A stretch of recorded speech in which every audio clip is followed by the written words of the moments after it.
SaveWithConrad.com. Eric Ward in Franklin, Tennessee. I first heard about Save with Conrad through a couple wrestling broadcasts I listened to. 83 Weeks and What Happened When with Tony Schiavone, and I decided to reach out, and I'm so glad that I did. It was an absolute fabulous process. I was in a transition mode, recently sold a home, and I was looking for a mortgage on a new home purchase. And Diana and the team at Supreme Lending was there to help me out. They were absolutely fabulous to work with. They were knowledgeable, responsive, and made the process incredibly smooth. And I'll tell you this, the online portal was an absolute game changer. It provided regular updates at every step, giving me full visibility into where we were at in the process. And on closing day, everything moved so fast that even my real estate agent was shocked. I'm telling you, I couldn't have been happier with the experience and would highly recommend Save with Conrad to anyone looking for a seamless mortgage process. I'm Eric Ward from Franklin, Tennessee, and I got into my dream home with SaveWithConrad.com. NMLS number 2129, Equal Housing Lender. SaveWithConrad.com. Hey, it's Conrad Thompson, and you're listening to 83 Weeks with Eric Bischoff. Eric, what's going on, man? How are you? I'm doing great, Conrad. Great to be with you and Super Dave, and looking forward to an exciting day in the middle of nowhere, Wyoming. Hey, it's going to be fun. We hope you guys are joining us. We're going to do something pretty special today. We're going to watch the very first Nitro of the Vince Russo era.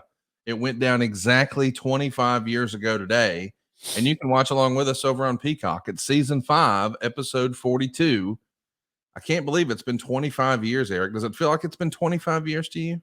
No, it feels like it was yesterday. It was September 10th, 1999. I'm driving down the road. I'm on my way to my office. Nothing particular big happening that day. I think I was going to roll in around 9:30, 10 o'clock. And I get a phone call from Harvey as I'm on my way to the office saying, Eric, come up to my office as soon as you get in. And the rest is history. But I remember it well. It's crazy to think, too, there's like this lame duck period about 6 weeks after your exit before the very first Vince Russo Nitro. Of course, this happens at the very end of October 25th. We know, though, that Russo met with WCW on October 2nd, signed his deal, and informed Vince McMahon on October 3rd. Vince McMahon was returning from a UK-only pay-per-view Rebellion when he finds out that his head writer had signed with WCW. And that's what we're going to be talking about here today. This is the 3-hour era of Nitro. So without further ado, let's get going. Get your Peacock ready. October 25th, 1999. That's season 5, episode 42. I'm locked and loaded on my side. Eric, you ready on your side? Ready to go. Here we go. In 3, 2, 1, play. Man, there's that cat's ass logo. You've said before that's a Jay Hassman thing? Jay Hassman, yeah. Nick Lambros, who was originally assigned to us as an attorney through Turner Broadcasting, ended up coming to work for me at WCW. He was my vice president, but he was an attorney that wanted to do more than just being an attorney, which I understand. Being, kind of an administrative entertainment attorney is not always the most exciting job.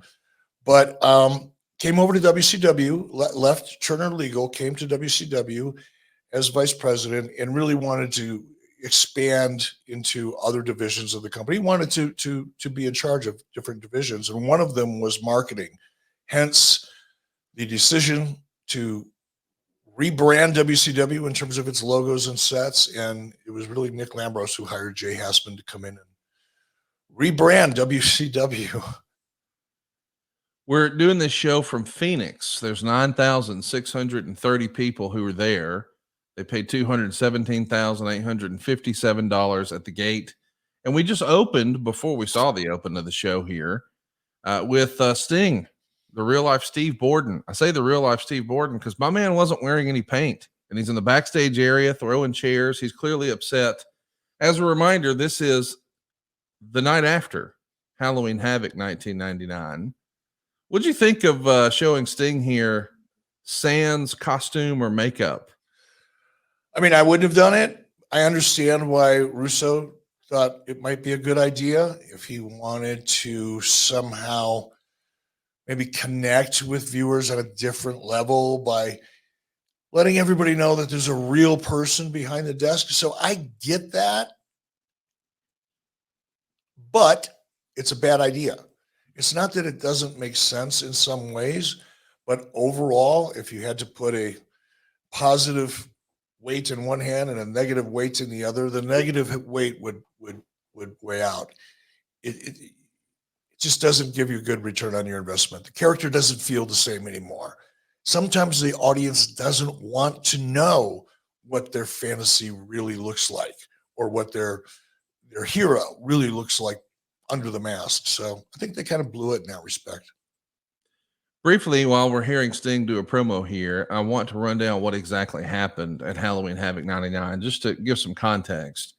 Disco Inferno retained the Cruiserweight title, pinning Lash LaRue in 7.5 minutes. It was announced before the show that Rey Mysterio Jr. was injured, so the tag titles were held up, and they're going to be decided in a 3-way match here, with Harlem Heat regaining the titles for exactly one night when they beat Conan and Billy Kidman and Brian Knobbs and Hugh Morris. That just feels like a mess. Hey, he can't defend the titles, so here's 3 new tag teams and somebody's going to win them. That's what we did. Eddie Guerrero over Perry Saturn by DQ.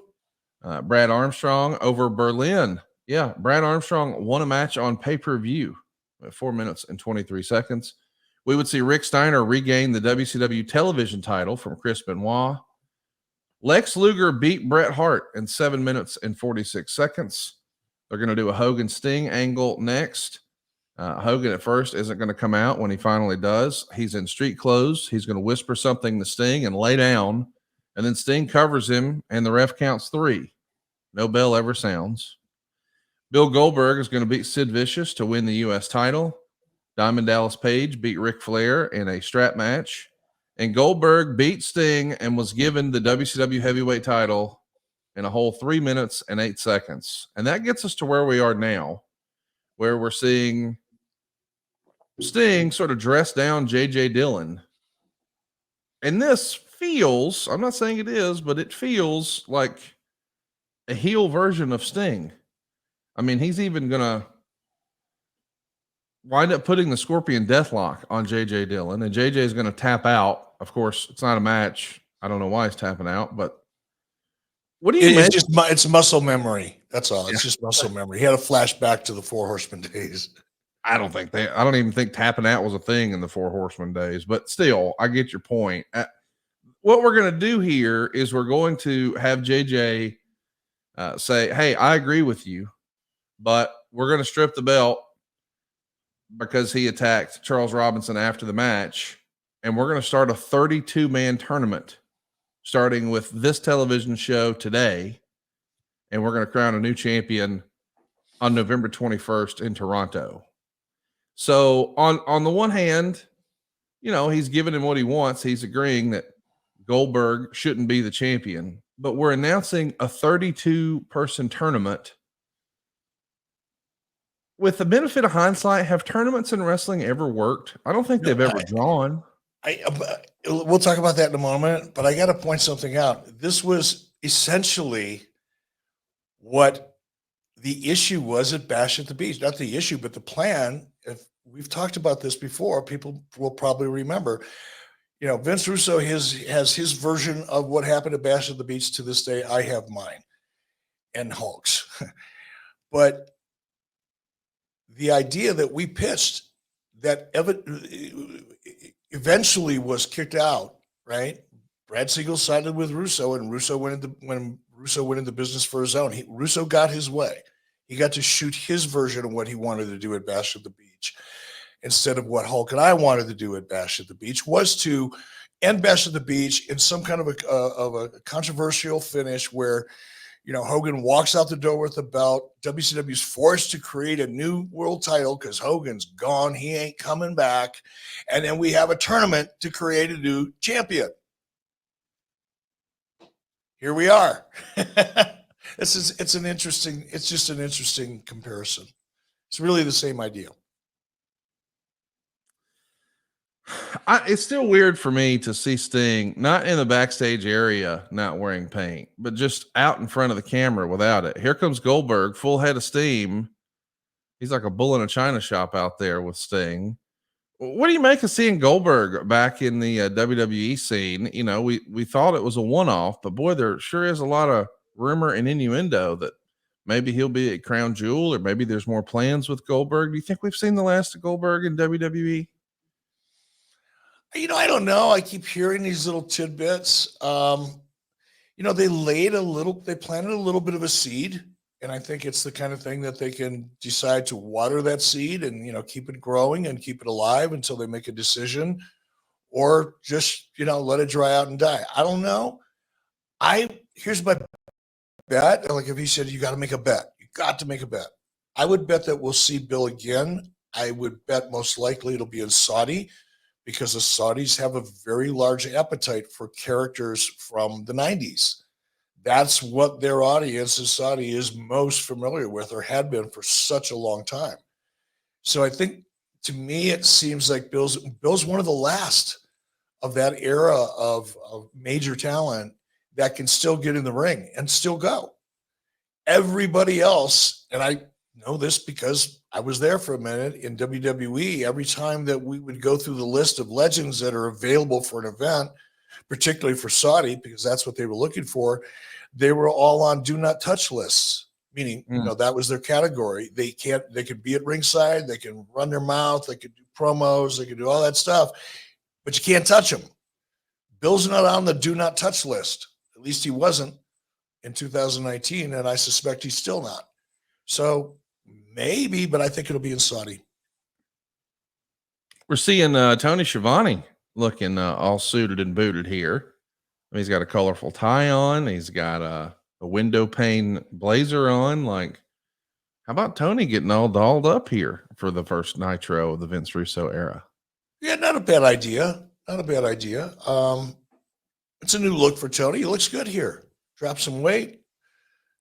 Got a nice suit on. Looks like it actually fits him. Usually Tony wears suits. Like, the suits fit him, but the arms are like 3 inches too long. Yeah, he goes like to Michael Hayes Taylor. Huh? He uses Michael Hayes' Taylor. Well, there you go. Yeah, but all you see is Tony's fingertips out of the bottom of the cuff of his suit coat. So this one fit him really well. Looks good on him. So there you see one of the brackets, and there's the second bracket. And look, Medusa is in the bracket against a mystery opponent. That's real. David Flair has a shot to be world champion. So does Brian Knobbs and Medusa. Oh, wow. This is right. Like, what are we doing?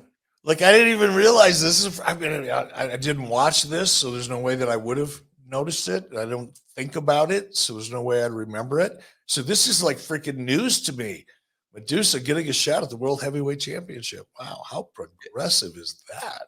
Well, you got to remember, he's fresh off of China being in a pretty high-profile spot. That's a good point. Right before he left, he was programming China versus Jeff Jarrett, and we know that, well, Jeff Jarrett's going to follow Vince Russo to WCW, and China is going to be the Intercontinental Champion. Not to be outdone. Okay, you got a lady who's the IC champ. What if we had a lady who was the world champ? And we know eventually that did happen in TNA for Tessa Blanchard. Backstage, we're catching up with the former outsiders, and look who it is. It's Kevin Nash and Scott Hall with a big cooler, and there's Mike Graham telling them they're going to have to wrestle tonight. These guys are going to act like they're maybe a little tipsy, make some short man jokes at Mike Graham's expense. Yeah. It's interesting because it wasn't that long ago Kevin Nash was out there making fun of Arn Anderson for having a cooler at the shows. And 2 years later, here he is with his own cooler. The wrestling business will get you eventually. You could try as you might to walk that straight and narrow, to be that straight edge character that Punk has been successful with. You can try. Very few people can succeed. It's no surprise. They're coming to work with a case of beer. Well, here's the Macho Man Randy Savage doing a Slim Jim commercial. And I'm sure if Macho Man were here today, he'd probably be rocking some Takovas. Takovas crafts quality Western boots for everyone, from generational ranchers to lifelong cowboys to first-time boot buyers.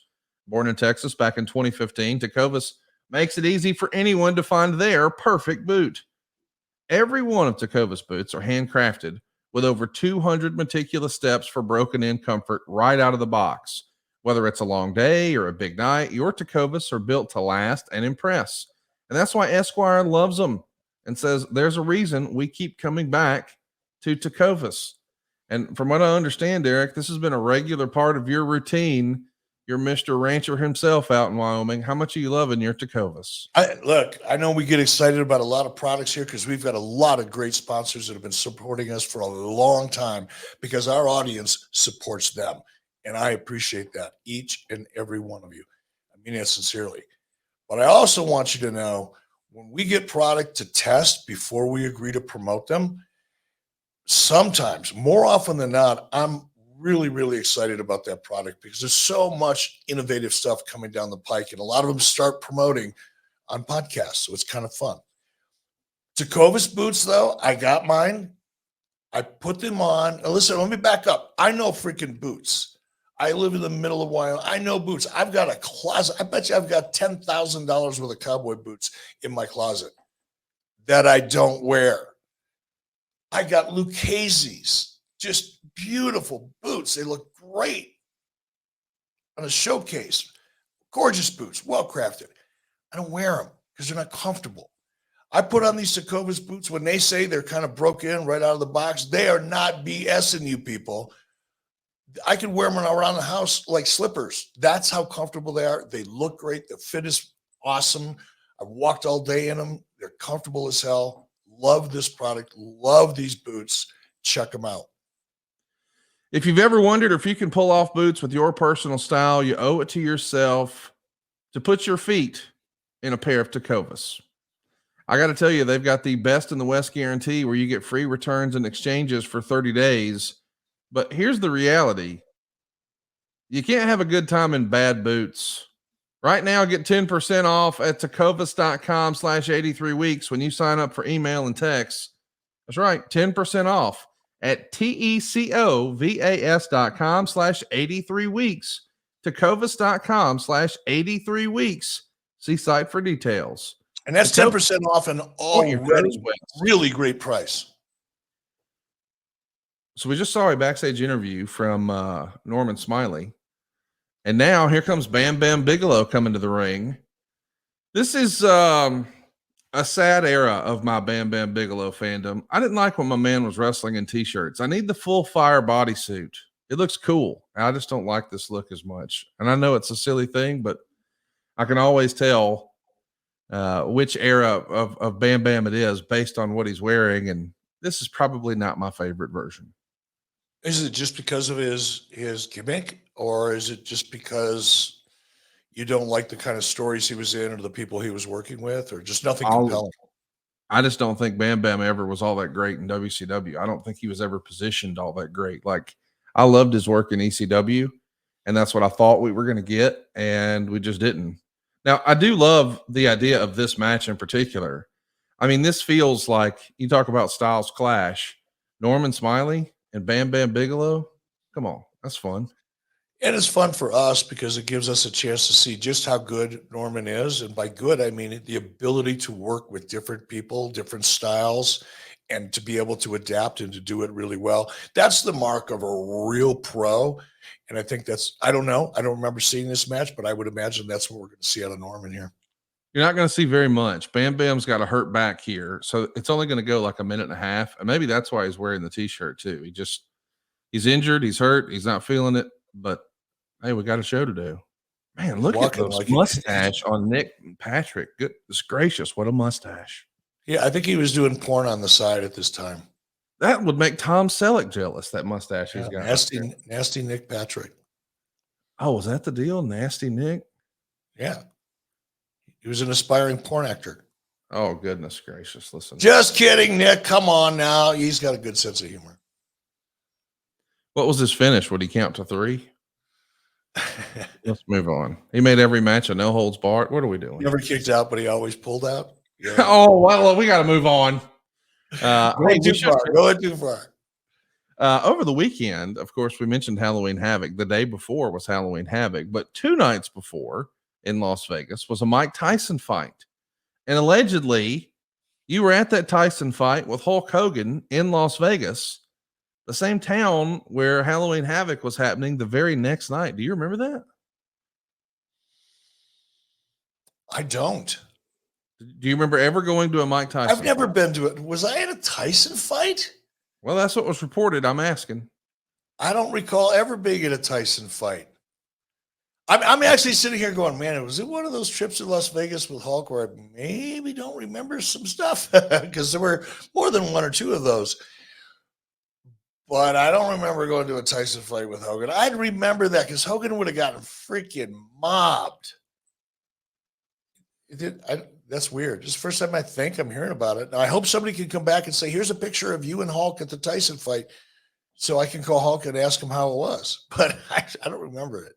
So I can listen to you. Yeah, I guess it was against Orlin Norris. If that rings a bell. I don't even remember. Ghost Rider. We've got a backstage interview now, and it looks like Kevin Nash has a cold one in his hand. He's got FUBU. He's wearing a FUBU jersey, and there is Scott Hall looking too cool for school as they're doing a little promo with Mike Tenay. We just recently passed Scott Hall's birthday. I saw you give him a shout out posthumously on social. Anytime I see Scott Hall, his anniversary of his birth or his passing, is it weird that I just think of Kevin Nash first? No, it's not weird. Same thing happens with me. When I think back at moments or times that I, look back at fondly, and sometimes even the ones I don't. They were inseparable. They were almost one and the same. They truly were brothers, and in many ways still are. I miss Scott. It's really interesting because I was really not that close to Scott. I mean, we didn't socialize away from the business much. We did a few times, but not what people would think. But there's something about Scott that makes me miss him a lot, and I think it's because I got a brief look into who Scott Hall really was and what he was capable of being. And I think it's just the missed opportunity that gets to me a little bit, not my opportunity, but Scott's opportunity and, the business's opportunity. Because if Scott would have been consistent with where he could, how well he could perform mentally and creatively, he could have had an even bigger impact on the industry. So we're seeing some clips and some highlights from what happened the night before. We see the filthy animals here getting after Ric Flair. I know it's a silly thing, but I am seriously trying to see if this happened to jog your memory. It was one round, that Tyson fight, and I guess Tyson threw a punch after the bell, and that took down Mr. Norris. Mr. Norris did not get off the stool to start round two, saying that he had hurt his knee in the fall. Tyson accused Norris of faking the injury, and then he filed a $2 million lawsuit against Tyson, saying, I was promised a rematch, and I didn't get it. I would imagine if you went to a Tyson fight and it was a non-finish, it was a no contest, and his opponent didn't start the second round, you might remember that shit. Yeah, screw Mike Tyson. I'm watching what's walking down the aisle right now. Tori Wilson looking fine. Billy Kidman walking behind her with a video camera while she passes him by and gives him a nice little strut. This is pretty fun. No, but you're right. I would generally I would remember that, but here's what I'd really remember. I would remember getting to the building with Hulk because it would have been a lot of work. It wouldn't have been just, where's our ticket? Let's go grab a seat. There would have been crowds. There would have been a process. I don't remember that. Now it's possible. It's possible. When I was younger, yes. Especially at this point in time, I was in kind of a celebratory mood by this point. It is possible that Hulk and I went out and I was there and I just don't really remember it because it went by fast, but I don't think I was ever there. I don't think that event ever happened. And I'm anxious to find out if I had too much fun that night or if there's somebody out there writing bullshit that never happened. We got the filthy animals in the ring right now. That means little promo time for Eddie Guerrero. Billy Kidman's here. Rey Mysterio's here. Conan's here. And my goodness, Tori Wilson is here. If you haven't watched this episode, this is already one of my favorite episodes of Nitro, and it's just because of Tori. Roll Tide. It's my favorite entrance of all time.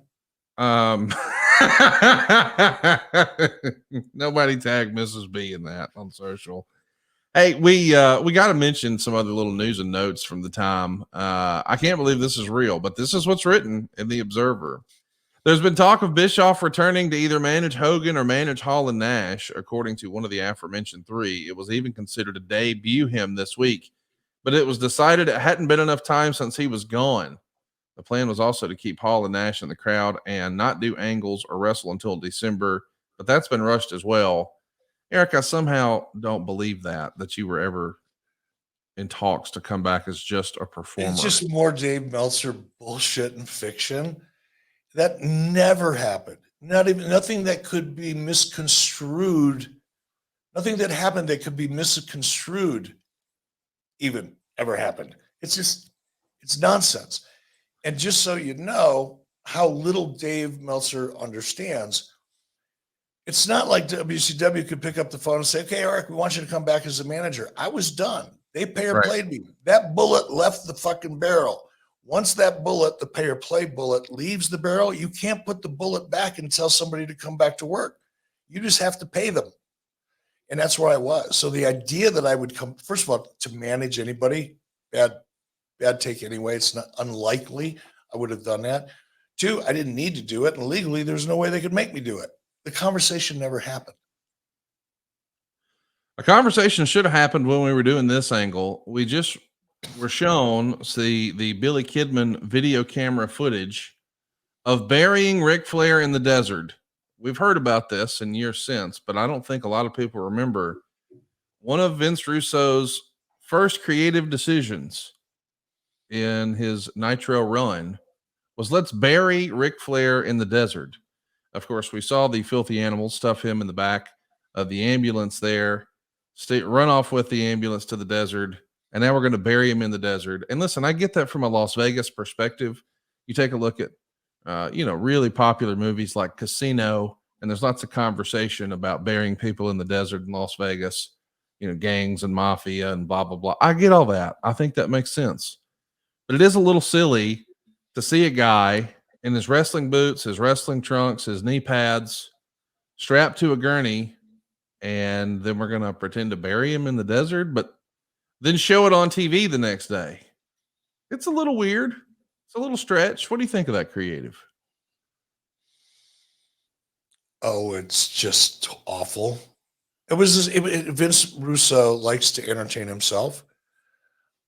He writes for himself, and this is the kind of humor. And we're also, you connected it to mob movies, the idea of burying burying somebody in the desert and hiding the body. But there's also the burying of Ric Flair, whether it's in a desert or anywhere else. So you got a double entendre going on there, which I'm sure stimulated the fuck out of the neural pathways inside of Vince Russo's skull. And that's probably why he did it. He didn't do it because it was part of a great story or it was an element of what could be a great story. He did it because he got a kick out of it. He is literally burying Ric Flair. It's written at the time in the Observer that this was borrowed from the movie Very Bad Things, which is a bit of a cult classic. I don't think it was a hugely commercially successful movie, but it's a wild one. Shane Douglas here is, he's here in the aisleway and they're kidnapping Tori. How about that? That's Asia who's kidnapping Tori. And you see Shane Douglas there has his arm in an elbow cast. They're doing an angle as a reminder here that if Kurt Henning loses a match by pinfall, he's fired. And we're seeing him discuss that now with Mike Tenay. Something you and I got to discuss because I can't wait to get your take on this. We've got breaking news while we're recording right now, Eric. I'm going to give you the news and let you process it for a minute here. Brandon Thurston has tweeted out that TKO will no longer consist of just WWE and UFC. TKO has announced it is acquiring professional bull riders on location and IMG from Endeavor. And TKO has also announced a stock buyback program. So essentially, Endeavor is selling its sports assets to TKO for $3.25 billion. So now it's WWE, it's UFC, it's on location, it's professional bull riders, it's IMG. They're all together. Another $3.25 million deal. This is going to be something people are going to be talking about for weeks. And I'm sure there's going to be a lot of different takes on it. And if you're looking for some different takes, can I recommend Chris Van Vliet? If you love wrestling podcasts, and clearly you do because you're listening to this one, don't let the fun stop when this episode ends. Have you ever checked out my buddy Chris Van Vliet's show? It's called Insight with Chris Van Vliet. And man, he's doing some of the more interesting and in-depth interviews that you'll find anywhere in the wrestling space. And with big-time stars, The Undertaker, Cody Rhodes, Drew McIntyre, even Jesse Ventura. Hell, even I've been a guest there. It is a who's who of big stars, though, not me. Guys like Dave Bautista and Adam Copeland and Rey Mysterio and Booker T and Christian Cage and literally hundreds of others. I'm a big fan of his work. I have been for a long time. And if you've missed it, man, you've been missing out and you got a lot of catching up to do. Look for Insight with Chris Van Vliet on YouTube, Spotify, Apple, or wherever you're listening to this. And because I'm from Alabama, I'm going to spell it for you. VLIET, Insight with Chris Van Vliet on YouTube, Spotify, Apple, or wherever you're listening to this. Eric, what do you make of this TKO announcement? I love it. The PBR, I've been real familiar with PBR for quite a long time. A very close friend of mine was the executive vice president, legal operations there for a long time. And we talked often about the types of deals he was trying to make in terms of sponsorship, television deals, and so forth. Jason and I actually produced a show, a reality show for the PBR at one point. So we went to a lot of their events, got to meet a lot of the people, meet a lot of the bull riders. I'm a big rodeo fan here in Wyoming. Obviously, there's one every night during the summertime. But that is a great business that's never been managed properly. A lot of the backing behind it was venture capitalists who really didn't have any passion about the product. And then it changed hands a couple more times. But I think in TKO's hands, the market is there. It's just somebody that knows how to operate that business and promote that business. And I think it's going to explode. This is great news for PBR, for the fans of PBR. And I think it's probably even better news for TKO because the upside on this property is fucking huge. By the way, here's how closely connected it all is to wrestling. I don't know that everybody knows this or talks about it, but my understanding is the COO, if you will, the head of operations for AEW, Mr. Koshe Irby, he's actually has a PBR background. And I think a lot of the team at AEW now, they too have a PBR background. And now that organization is working with WWE. Man, what a small world it is, right? Live touring. That's what this is. Whether it's wrestling, whether it's bull riding, whatever it is, TKO they've got, and that's the beauty of the WWE acquisition, because with that acquisition comes a large promotional footprint, but a very mature infrastructure that really knows what the fuck they're doing. That is probably going to be a big benefit to UFC, although UFC does a great job. WWE's been doing a great job for a lot longer, and they're just better at it in general, my opinion. That same benefit is going to happen with PBR. This is an exciting piece of news. We've got a match going on right now with the former Mr. Perfect, Curt Henning, taking on Lash LaRue. And as a reminder, Curt has to retire the next time he loses a match by pinfall. So Curt, being a pretty smart grappler, he's going to go ahead and get himself DQ'd. So technically, he didn't lose by pinfall and he can't be fired. I like that as a smart workaround. Hey, I just thought of yes, I do as well. And I don't mean to dismiss this match too much, but I just thought of another little interesting point. My good friend left PBR, gave me a call and said, "Hey, do you know anybody at WWE?" I reached out to Vince McMahon, and my buddy got hired and worked for WWE for quite a while. He's not there now. He left a couple of years ago, but he was there when I was there in 2019. So that weird PBR WWE connection is there's more to it than I even realized when you broke the news. Well, there you see it. There's the DQ. So Curt Henning is going to live to fight another day. Coming up next, we've got the Nitro Girl search. Jeff Jarrett is going to try to run them away a little bit. And he's also going to say that the tournament is all the work. And he's going to win because he's the closest with the mysterious superpowers. What? Could you read that again? Well, you're about to see it in just a minute. But the idea is we're already acknowledging on the very first Nitro that Vince Russo's here that the tournament is a work and I'm going to win because I'm the closest with these mysterious superpowers. Of course, he's referencing Vince Russo. In the backstage area, we see Bret Hart limping in, hobbling in, and a nice tight shot, as it looks like, if I had to guess, that's Goldberg tightening the boots. Yes, it is. Good call, Conrad. Those little short boots, man, those were Mike Tyson inspired. Yeah. And here's the segment we were talking about, though, where you see Kimberly front and center there with goodness gracious. What a cast of characters you guys had back then. Yeah, backstage was cool. Scenery was great. Because you go to these arenas and that backstage area is just about as bleak as could be. I mean, it's just nothing but freight elevators and it's just boxes, gray block walls, over. And you can always smell the garbage from the night before. So yeah, they have the Nitro girls walking through there. You know, they look great, they smell great, beautiful hair, they're colorful. It just adds to the pizzazz of the backstage environment. We're hearing from Fire here right now. I want to take just a minute here and talk a little bit about where we are with the ratings for this show, because that's what everybody is going to want to know. On October 25th, Monday Night Raw did a 5.58 rating. That was from a 5.54 first hour and a 5.62 second hour. That represented an 8.2 share. Nitro was up to a 3.51, which meant a 3.99 first hour and a 3.34 second hour, and then a 3.24 third hour. That represented a 5.2 share.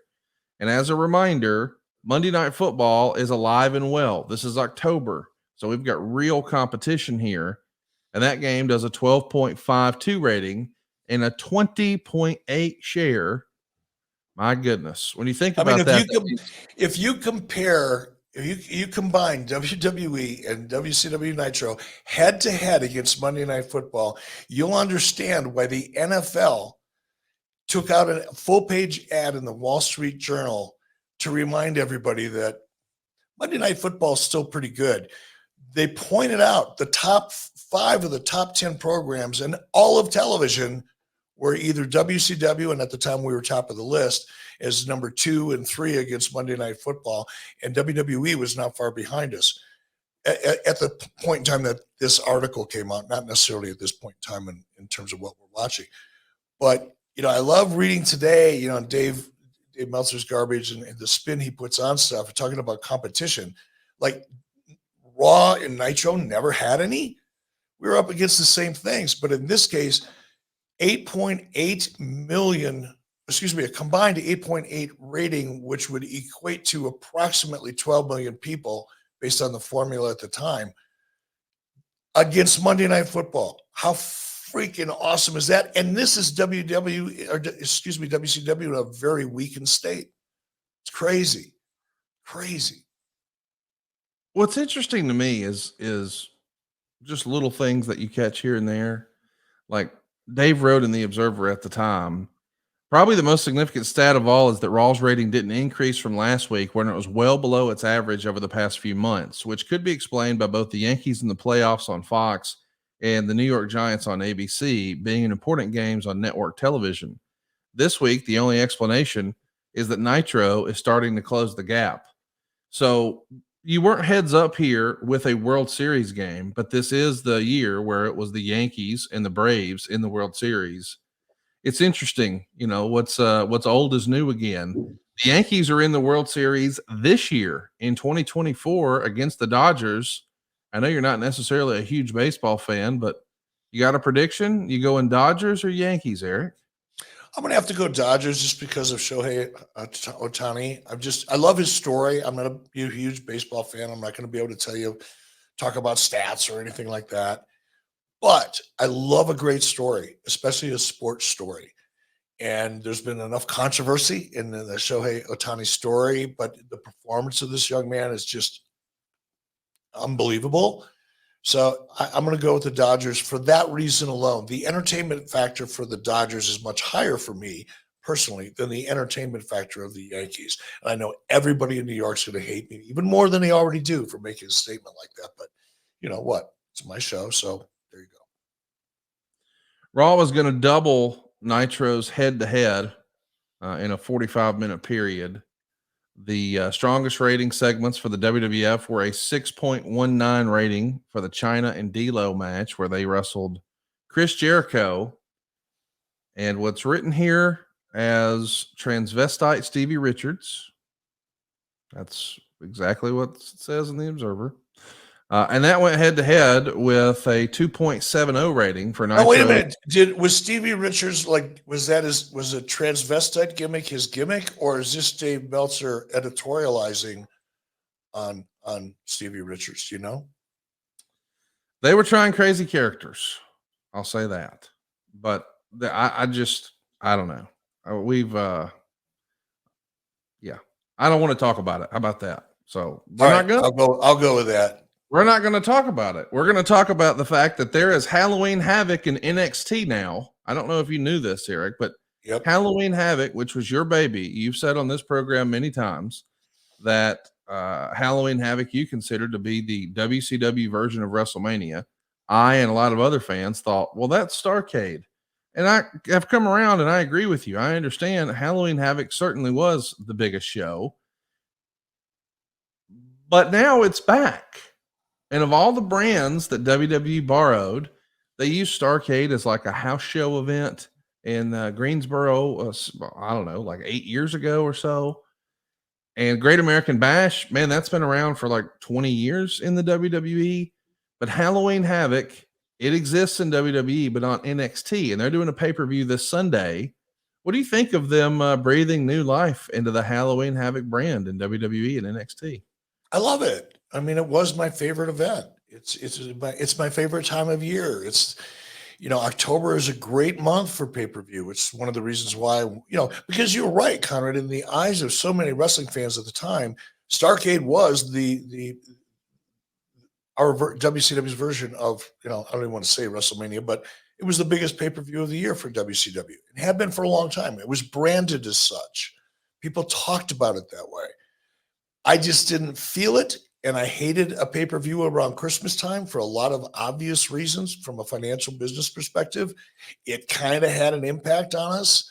I loved October, and that's why I wanted Halloween Havoc to be our version, not Starrcade. From a business perspective, it made more sense. But I love the legacy. That's why we're doing the show. People love the legacy. They love the nostalgia. And for me personally, for WWE, even if it's through NXT, to shine a little light, tip of the cap. I love that. Makes me feel good.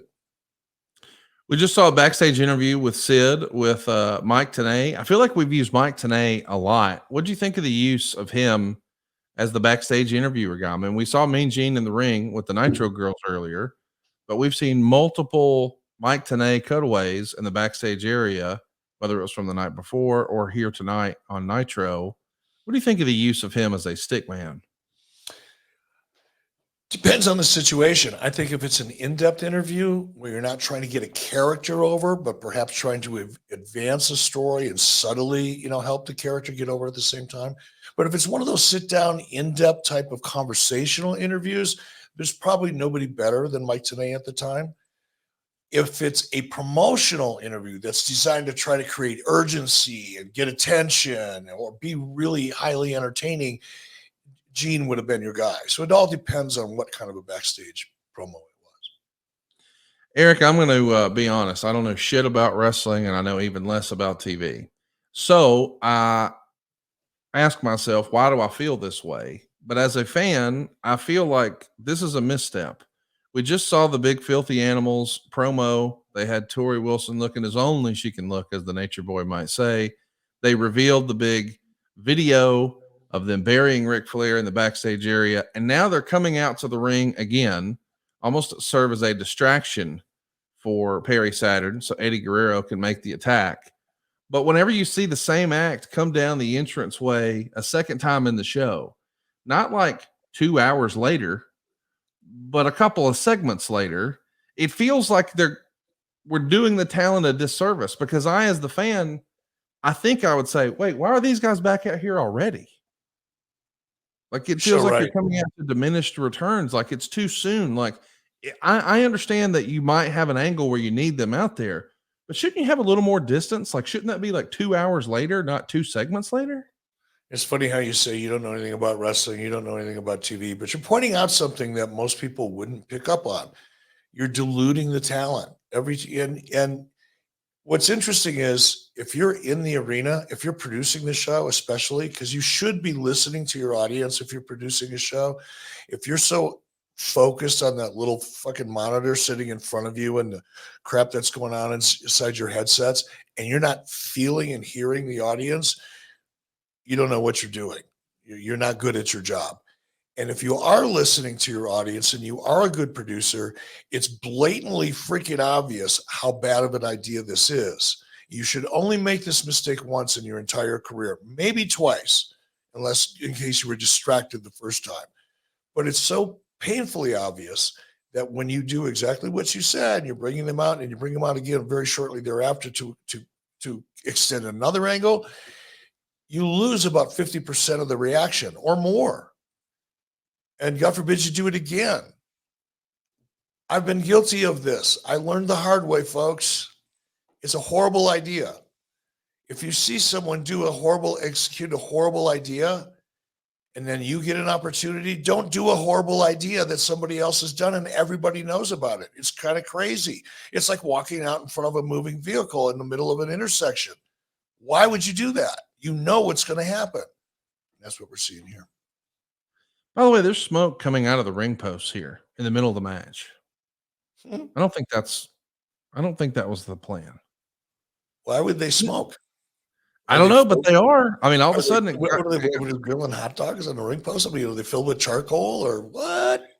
Oh, I don't know the actual pyro term. They got pyro in there. That's right.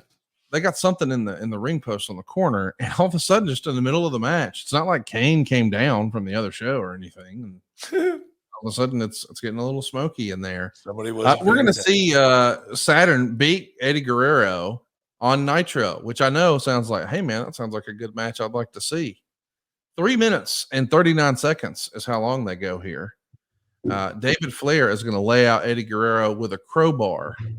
Here he is, right on cue. It's a 3-minute match, and about 2 minutes and 45 seconds of it took place outside the ring. Yeah, it's not the best. It's Eddie Guerrero. It's not like he can't have a good match. And I mean, that's what I'm saying. Eddie Guerrero and Crash TV, bro. Saturn, you want to see that? Crash TV, bro. People don't want to watch matches. They want to see backstage stuff. Got to get matches. Are just wrestling doesn't matter.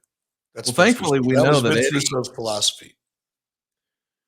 We know for sure that Eddie Guerrero is chiseled out of granite because that's the third run in now from the Filthy Animals. So we've seen him come down the ramp 3 times in the first hour of the show. I don't know if you noticed, but when David Flair swung the crowbar at Eddie Guerrero is so jacked and so chiseled, it bent the crowbar. So I didn't notice that. And we found out from Eddie Guerrero, you can get hit in the ribs so hard you pass out. Now we're in the backstage area, and we see Kevin Nash maxing and relaxing with his buddy Scott Hall, and he's letting him know, I'm going to strip naked at the top of the hour, right here, live on TV. And Dave Meltzer said, if they had Kimberly say that, they'd probably keep their audience in the first quarter of the second hour. Oh, Dave. I don't know about us having wrestlers say, I'm going to get naked at the top of the show. What? That's different. Better than, different than, less than. Okay, this was less than, but at least they tried something. So now we've got a broom closet here with Asia and Dean Malenko and Perry Saturn. And I know what you're saying. Didn't we just see Perry Saturn run through the crowd before the commercial break? Yes. But now he's in this broom closet and he's not sweaty at all. And he's got his gym clothes on. I don't know what the hell we're doing anymore here, Eric. Already this is off the rails. But Chris Benoit realizes that they're in that broom closet area, and he's going to lock them in there. And now he's got Dean Malenko to himself. Who just beat Benoit at the pay-per-view? You opened up the show with it. Rick Steiner is the WCW TV title. Okay, so now that story's just gone. We finished that story, which happens, and we're starting another story. So this must be Chris Benoit's Act 1, unless it's an ongoing feud. It's hard to keep track, but it's kind of weird that he lost the belt to Rick Steiner, and now he's going after Dean Malenko. Unless Dean had something to do with it, or the Filthy Animals had something to do with it. That would be typical. Yeah, so Douglas has Tori Wilson as his hostage, I guess. Malenko was just going to the bathroom, but he got jumped. And we just saw the most hardcore thing ever. Dean Malenko took a bump in cardboard boxes. The brutality, it knows no bounds. Hard to believe. Look at the pain. He can barely walk. By the way, is it just why do we insist on putting guys like, why aren't we playing to their strengths? I love me some Dean Malenko wrestling matches. Why are we doing hardcore stuff with Dean Malenko? Why don't we because Russo doesn't like wrestling. He doesn't relate to it the way the audience relates to it. He never related to the product the way the vast majority of the audience did. Vince Russo was writing for Vince Russo. What Vince Russo had, I'm guessing, I wasn't there, but WCW's kicking WWE's ass for a long time, like a couple of weeks for Vince McMahon would have been a long time. 2 years is a really long time. And that provided an opening for Russo. Russo was able to look at the things that were working in WCW on Nitro, particularly with the NWO, and because of the position he was in, convince Vince McMahon to give some of these ideas a try. Vince probably would have never given those ideas an opportunity. Those ideas that are basically derivatives from the NWO would probably not have opened the door for those opportunities if things were going well for WWE. But things weren't. So Vince had nothing to lose. So he lets Russo play a little bit. That shit starts working. But all of it was a version or I would say a ripoff. Everything's a derivative of something. We all know that. But it was inspired greatly by some of the things that Vince Russo was seeing on Nitro. Now Vince Russo's in that chair on Nitro, and he's got nothing to look back upon and get ideas from other than what's going on in WWE, which would be pretty obvious. Now he's left to his own creative devices, and he's a vapid mucker fudder when it comes to ideas. He's not that good under the hood. That's where it becomes evident to me. That's why you're seeing some of the things that just don't make any sense, because Russo doesn't look at the product the way you as a fan did or do. By the way, this is, if you're keeping track, the fourth appearance from Scott Hall and Kevin Nash in the first hour of the program. We saw them unloading their cooler at the top of the show, and then we saw them doing an interview in the backstage area with Mike Tenay. Then we had a candid shot where we were led to believe they didn't know a camera was right at their feet on the coffee table. And now they're out here doing a promo.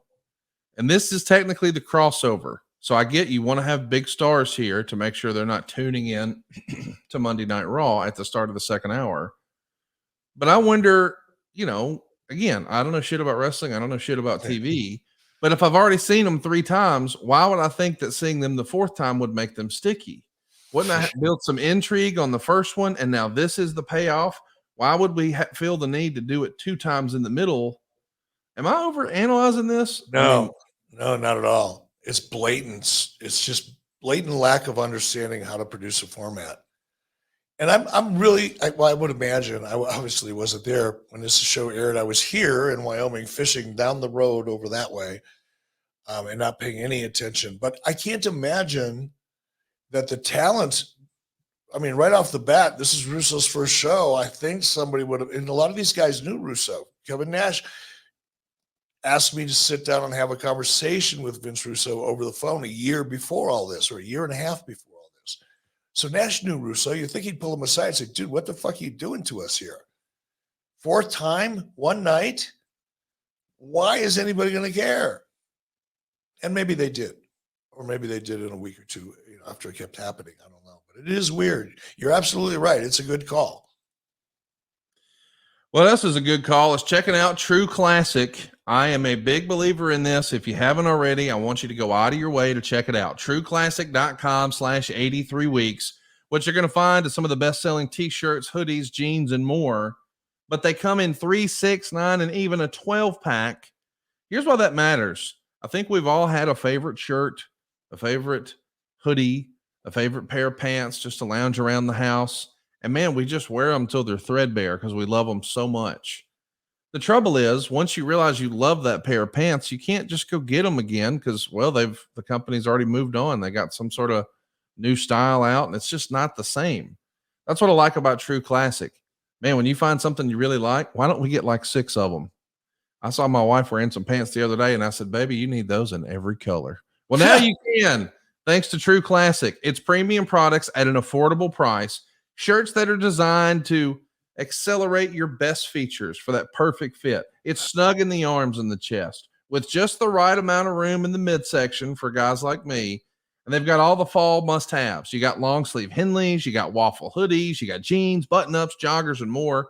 And activewear is where it's at for True Classic. How about it's moisture wicking, it's quick dry, and it even has odor control. You can mix and match to just fit your lifestyle. They've got something for everybody, and they stand behind their product, and I mean it. How about a 100% perfect fit guarantee and easy returns? True Classic has been trusted by more than 4 million customers, and I can't believe this is real. They have over 200,000 positive reviews online. Fall's here. It's time to step up your game, and right now you can unlock big savings when you bundle packs. Just use our exclusive link at trueclassic.com/83 weeks to save. That's trueclassic.com/83 weeks. Shop now and elevate your wardrobe today.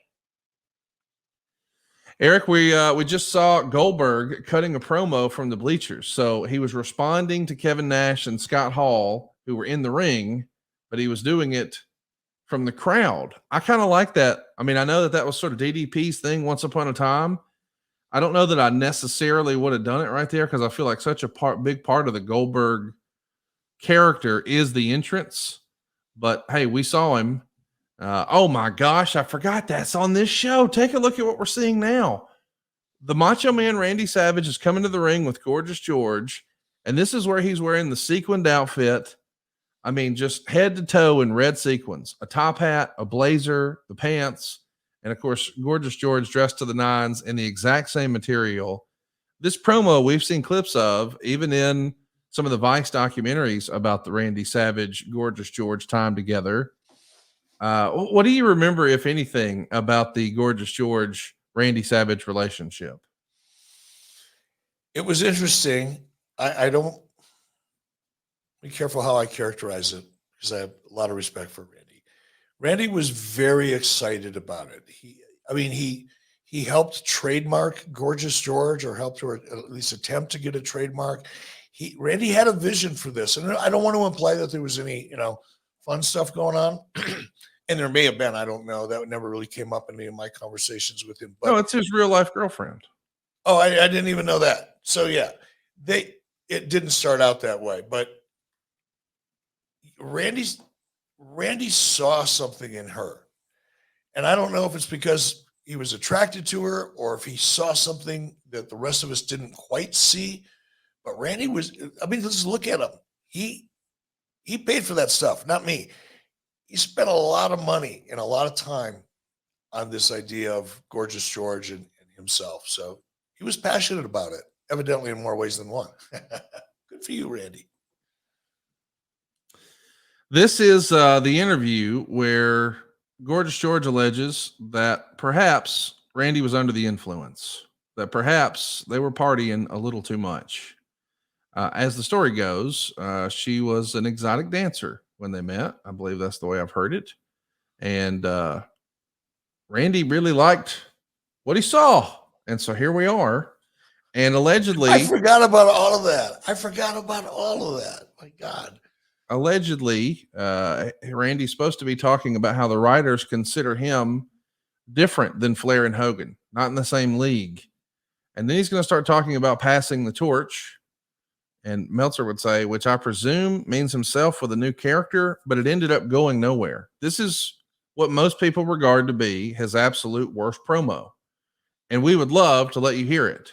WWE does not want us to let you hear it. So you know where to find it. It's on Peacock, season 5, episode 42. We're about the 56-hour mark. Remember now, the commercials have been removed. So we're into hour 2 here. And speaking of hour 2 and 3, before the show on this particular day, Bill Bush told the wrestlers that it's official. Nitro is going to 2 hours in January, finally. And that's a change for the better. He said that which 2 hours would air and reports out of WCW, or I'm sorry, he never said which 2 hours would air, and reports out of WCW are contradictory. Russo wanted it to be 9 to 11 with the idea that they could get more raunchy. But if WCW gets hot, it would be giving up a great advantage by having the first hour unopposed and build angles for a strong second. Now let's talk about that. If you had your druthers and you could pick, do you want to go unopposed for the first hour, head to head for the second, and let Raw have the third hour of the evening unopposed? Or would you just want to go head to head the whole time with Monday Night Raw? I'd go head to head the whole time. If I was forced to move to a 2-hour show and they had a 3-hour show, for example, I would rather give them the hour at the end of the window than the hour prior to the window. Meaning I wouldn't want them to have a 60-minute head start on me. That's a bad idea. Plus, going later, 9 to 11 in Russo's case, means you're out of prime time. Prime time stops at 10. A lot of households using television. It's called HUT levels. Nobody really talks about it much because they don't understand it all that much, or the impact that it has. But your HUT levels go down significantly after 10 o'clock. So if I'm going to give up time, I'm going to give up the time that's least valuable, not the time that's most valuable, which is the beginning of prime time. If that makes sense. Now we see Medusa getting ready here. She's in this title tournament, and she has her chance to be the very first female WCW heavyweight champion. Now, we do not know who her opponent is yet, but wait till you see her, because I know you don't recall. So we just saw a thread, if you will, and I know that you've talked about how important those are, an A story, a B story, and so forth, where the Filthy Animals were now where Tori Wilson was locked up, where Shane Douglas was holding her captive. She's no longer there. Then we can do a cutaway, and we see Shane Douglas talking to Dean Malinko. Now they're in some sort of little office in the backstage area. So now it's a function of, hey, what's going to happen here with the Revolution and the Filthy Animals? And Medusa's making her way to the ring, rocking all red, white, and blue, and she's got the +2s in this era, even the red, white, and blue era. You like that phrase, the +2s? I'd never heard it before, so it got a chuckle. Yeah, I have a person in my life who got their own set of those years ago and started to refer to them as +2s, and I thought, okay, I'm going to steal that. So listen, most recently we saw Medusa getting stripped down by who is going to become Molly Holly. Of course, she's Miss Madness in this WCW era. But now we find out who Medusa has to face to advance in the title tournament for her shot to become the new owner and manipulator, as Ric Flair would say, of the big gold belt. And who is Medusa going to face? It's Ming. Ming versus Medusa was a match on the very first Nitro of the Vince Russo era. Okay.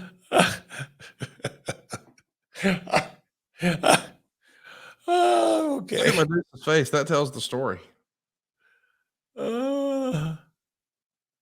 Here's what Meltzer had to say. Ming no-sold everything, but was stopped dead in his tracks when he took a gander at Medusa's bikini top and oversized implants. Medusa was wearing a short dress, and this was clearly just a bad excuse to get some panty shots of Ming carrying her over her shoulder. Why the monster Ming didn't rip her clothes off and instead tried to kill her with his move was never explained. Evan Courageous helped Medusa up.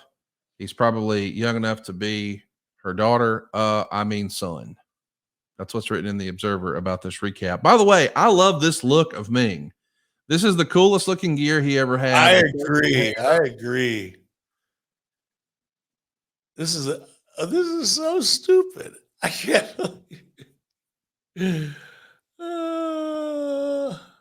Yeah, I do love this version of Ming though. I mean, sign me up for this. But Ming versus Medusa for the world title tournament is a little silly. Something that's not silly though is our friends at Lumen. Eric is a big fan of this. I know I am too. Lumen is the world's first handheld metabolic coach. It's a device that measures your metabolism through your breath, and on the app, it lets you know if you're burning fat or carbs, and then it gives you tailored guidance to improve your nutrition, your workouts, your sleep, and even your stress management. All you got to do is breathe into your Lumen first thing in the morning, and you'll know what's going on with your metabolism, whether you're burning mostly fats or carbs. And then Lumen gives you a personalized nutrition plan for that day based on your measurements. You can also breathe into it before and after workouts and meals, so you know exactly what's going on in your body in real time. And Lumen will give you tips to keep you on top of your health game. And here's why your metabolism matters. Think of your metabolism as your body's engine, and it's how your body turns the food you eat into the fuel that keeps you going. And your metabolism is literally at the center of everything your body does. So it has a whole host of benefits. When you can get that metabolic health right, well, it's going to translate to a bunch of benefits like easier weight management, improved energy levels, better fitness results, even better sleep. Lumen's recommendations are designed to help you improve your pre and post workout fueling for better performance and recovery, so you can power through your toughest workouts and add on muscle mass and just lose weight in the process. So if you're ready to take the next step in improving your health, go to lumen.me/83 weeks to get 15% off your Lumen.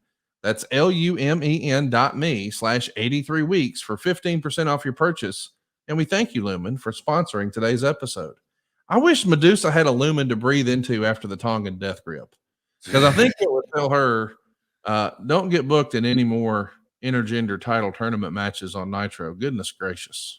You know, this is just a profoundly stupid fucking idea, but I got to hand it to Ming. He's telling a story in there, and it's a tough story to tell.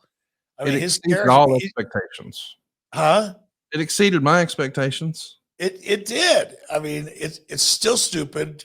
I mean, it's almost silly, but Ming did a great job of telling a story in that match. And so did Medusa, by the way. She tried. And that was the idea. She's tough. She's not going to give up.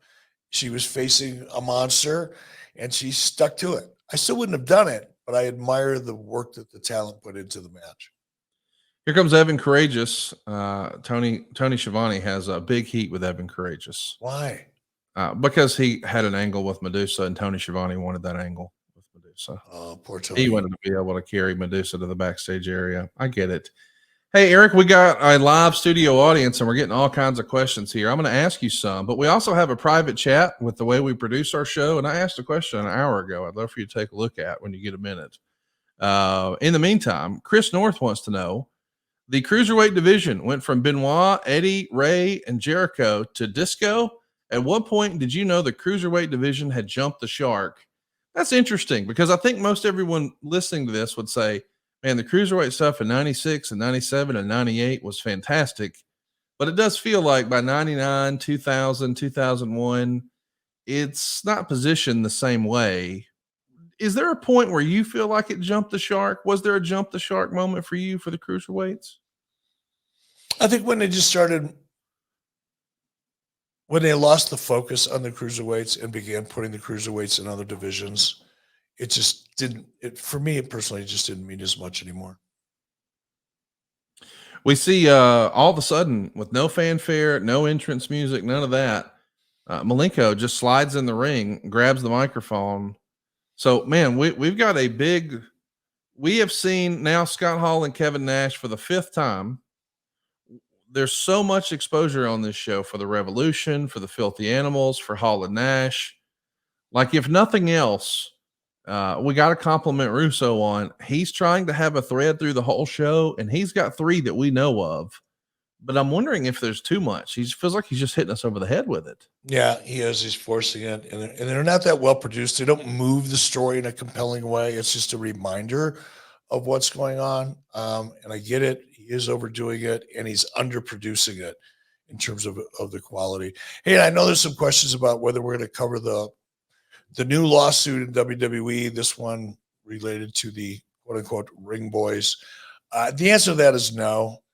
I have a real issue with court cases or legal cases, whether they be civil or criminal, playing out in the media. And there's already enough of that going on. I'm not a lawyer. I wasn't there. I'm not related to anybody involved or have an association with anybody involved. So because I don't know what the fuck I'm talking about, because I'm not a lawyer, and I just don't want to engage in that crap, the answer to that will be no. Yeah, we're getting peppered with that this morning, and it's not a field of expertise for you or I, and I recognize it as a very sensitive subject. And yeah, I, for one, am hopeful that everybody gets the resolution that they're looking for, but I don't have direct access to any of that, so I don't really know how we would even go to handle that on the show, Eric. No, it's not doing that. We'll leave that up to the Dave Meltzers of the world and the people that like to the people that don't know anything about the subject matter they're reporting on, but feel the need to report it. They can have it. We just saw a great little segment here where we see Bret Hart getting some medical attention. We saw him limping in the backstage area when he was first unloading in the loading dock area and getting his bag and all that together out of the car. He was limping pretty bad. And now we see a trainer working with him as he's seated on the couch, getting dressed. They're really working over that ankle. And here comes Lex Luger with Miss Elizabeth. Man, I don't know how anybody could not know the Lex Luger story and have just a ton of respect for Lex Luger today. But boy, in this era, did he look like $1 million or what? I mean, he looks like the real live action version of He-Man. He did. And he's a different kind of He-Man now, but he still is. But that physical, he was a physical specimen. No question about it. I, for one, think it's long overdue, and I hope this next year is when we get Lex Luger into the WWE Hall of Fame. So deserving. And I think it's long overdue. I hope it happens. Is it weird for you knowing, what the end of Miss Elizabeth's life looked like to see her on Nitro here? Does it make you sad to see her again? I mean, there's so many folks when we watch old wrestling together where I'm like, oh man, they're not here and he's not here and she's not here. I never got to meet Miss Elizabeth. Does it still something you think about when you see her in an old video like this? Not as much anymore, but but I'm glad, because when I thought of her in the past, and I'm talking, 10, 12 years ago, 8 years ago, whatever, I was angry. I resented Lex. I resented the situation. Again, I wasn't that close to Elizabeth, but my wife was. Elizabeth had been out to our house in Cody. Wow. My wife on a girls' night trip and things like that, or a girls' weekend trip out here to Wyoming. So my wife was pretty close to her. And I guess I felt a little differently about Elizabeth as a result of that relationship. But hearing Lex, understanding Lex, listening to his testimony, spiritual testimony, not legal, I began to understand it. And now I don't feel good about seeing them together. It doesn't bring back fond memories, but I'm not angry about it anymore either. And I prefer that. Here he comes, Rick Steiner, coming to the ring with the TV title.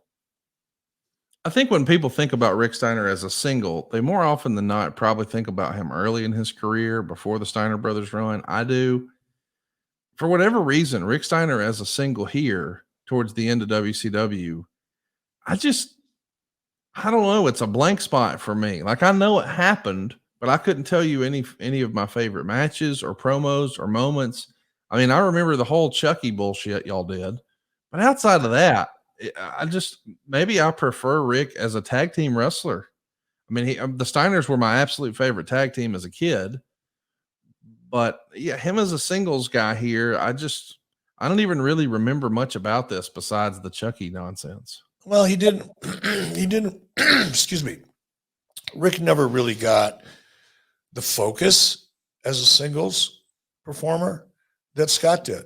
Scott when the NWO changed Scott as a performer, Scott reached a character or found a character in himself that we hadn't seen up until that point. Like, he was just more effusive. There was more of Scott Steiner. And we found out that he could be funny. He had a great sense of humor. His timing was pretty excellent. It was a lot of his promos were, he's making fun of himself in a way at times.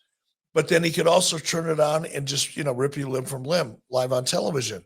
So much like Kurt Angle, Scott discovered that ability to kind of have fun and be playful with his character, but also be deadly and dangerous with his character. Rick never found that singles version of Rick as a character. Rick had always, even if you go back and you look at them as a tag team, Scott was the one that was doing the crazy shit off the ropes and, the physical, the imposing, the more aggressive and intimidating one in the ring. Rick was the guy that got the job done. He was the solid kind of backbone of the team, in the sense that he was grounded and a lot of his stuff was in the dirt, so to speak, where Scott was more of a high flyer for a big guy, like the Frankensteiner, for crying out loud. He made that kind of crazy shit famous way before anybody else did in the U.S., and including some of the lucha stuff that we see. Only Scott was a big, big man in doing it. But Rick was always that solid component. And I think once they split up, Rick was still that solid component, but didn't have the flamboyance or the kind of over-the-top character that Scott did. So that's just the difference. And a lot of that is, Steve Austin went through the same thing. He was the ringleader or the ringmaster in WWE, but he got the opportunity, and remember that Steve Williams, Steve Austin's real name, found the Stone Cold Steve Austin character in WCW or in ECW, and then had the opportunity, timing is everything, to bring that character to life in WWE. And Vince liked it a lot more than he liked the ringmaster, which wasn't working. It's timing. Scott had his, Rick never did find his groove, but it was just really because of timing. What a great go out of your way to watch this match with Lex Luger. This is one of the funniest Lex Luger moments in wrestling history. Lex is going to win the match by count out. During the middle of the match, Jeff Jarrett comes down. He's got a guitar. And by the way, when he did his promo earlier, he said, by the way, it was not me who swung that guitar at Liz. Liz had been attacked by the guitar since Jarrett's been there in the company. And of course, there's some connective tissue when he comes back out. So she's clearly upset. Oh my gosh, he's back and he's got the guitar. Well, he goes to swing it. And instead of hitting Rick Steiner, instead of hitting Lex Luger or hitting Liz, he hits Rick Steiner. He hightails it out of there. Rick Steiner staggers after him, and Lex goes to check on Liz, when all of a sudden he realizes, wait a minute, the referee's counting. I'm about to lose the match by count out. He throws down a limp Miss Elizabeth, slides in the ring, and starts celebrating that he won the match by count out. And to see Lex over the moon that he just won the match by count out, leaving this lady outside. Boy, just hilarious stuff. Go out of your way to see it. And now we see another backstage interview. And then what do you know? Buff Bagwell showing up to the building late. I like the backstage vignettes. We keep seeing a lot of these. This does feel like a Vince Russo trademark. We saw this some in WWE as well. But we've seen multiple guys, getting their boots ready, taping up their ankles, taping up their fists. I mean, I like these sort of, here's what's to come. It feels very boxing. Before we see the guys make the big walk to the ring, we see them getting ready in the backstage area. I like that we're seeing that with so many characters here. What do you think of that? No, and it's also a reminder. It's a very subtle reminder of coming up later on the show. And that's always a good thing. That's one of the things I think that Tony Khan could take a look at. It's funny enough, people are just now starting to talk about it. Even Brian Alvarez, your buddy Dave Meltzer's cohort in crime, pointed out recently that, Tony needs to start promoting his matches differently and promoting his matches throughout the shows. And what he's really talking about, because he's too stupid to know it, is a format, which is one of the things I've been talking about for, 3 years now with regard to AEW. They need a format that keeps the audience engaged. And the device that Russo's been using here that you're referring to is a very easy, very affordable, non-intrusive way to do it. It takes about 10 seconds. And it helps keep the audience engaged in what's coming up. It's really fundamental television formatting, like really fundamental. Like if they teach a high school television class, probably on your second or third day, you'd start talking about formats, and this kind of thing would be at the top of the list. It's simple shit. But failure to do it results in losing audience throughout your period, whether it's a 2-hour show or 3-hour show. If you look at your quarter hours and you constantly see them going down every quarter hour, you know you're not doing something right. It's really simple. Not counting backstage skits, I think this is the 4th time we've seen Billy Kidman and Conan make the way down the ramp. And that's evident when you look around the crowd. They had a big reaction the first time they came out, but now fans are just sitting on their hands. And it's not because they don't identify or understand the Conan character. They don't like the filthy animals. They don't like Billy Kidman. None of that is real.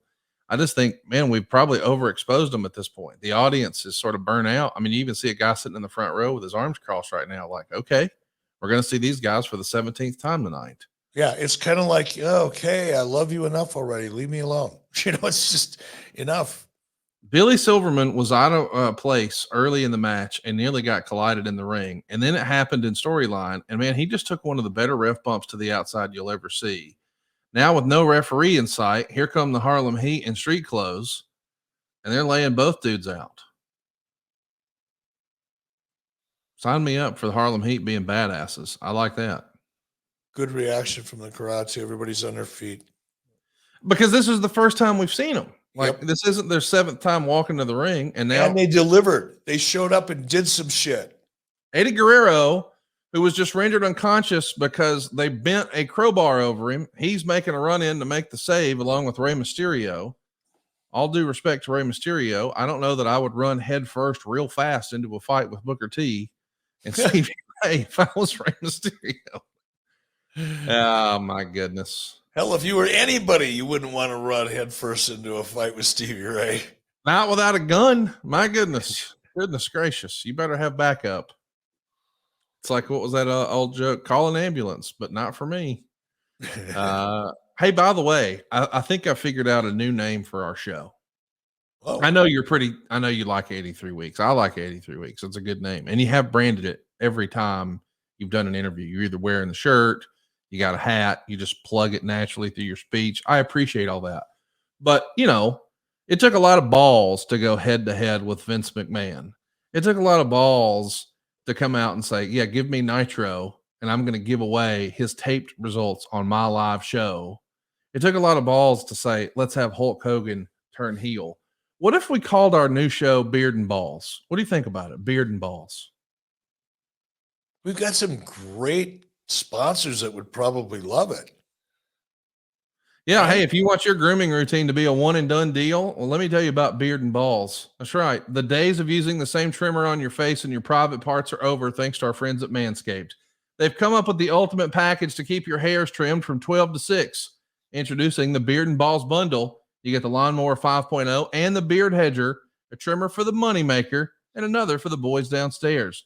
Get 20% off plus free shipping with the code 83weeks at manscaped.com. That's 20% off and free shipping with the code 83weeks at manscaped.com. For the premium grooming experience, trust Manscaped.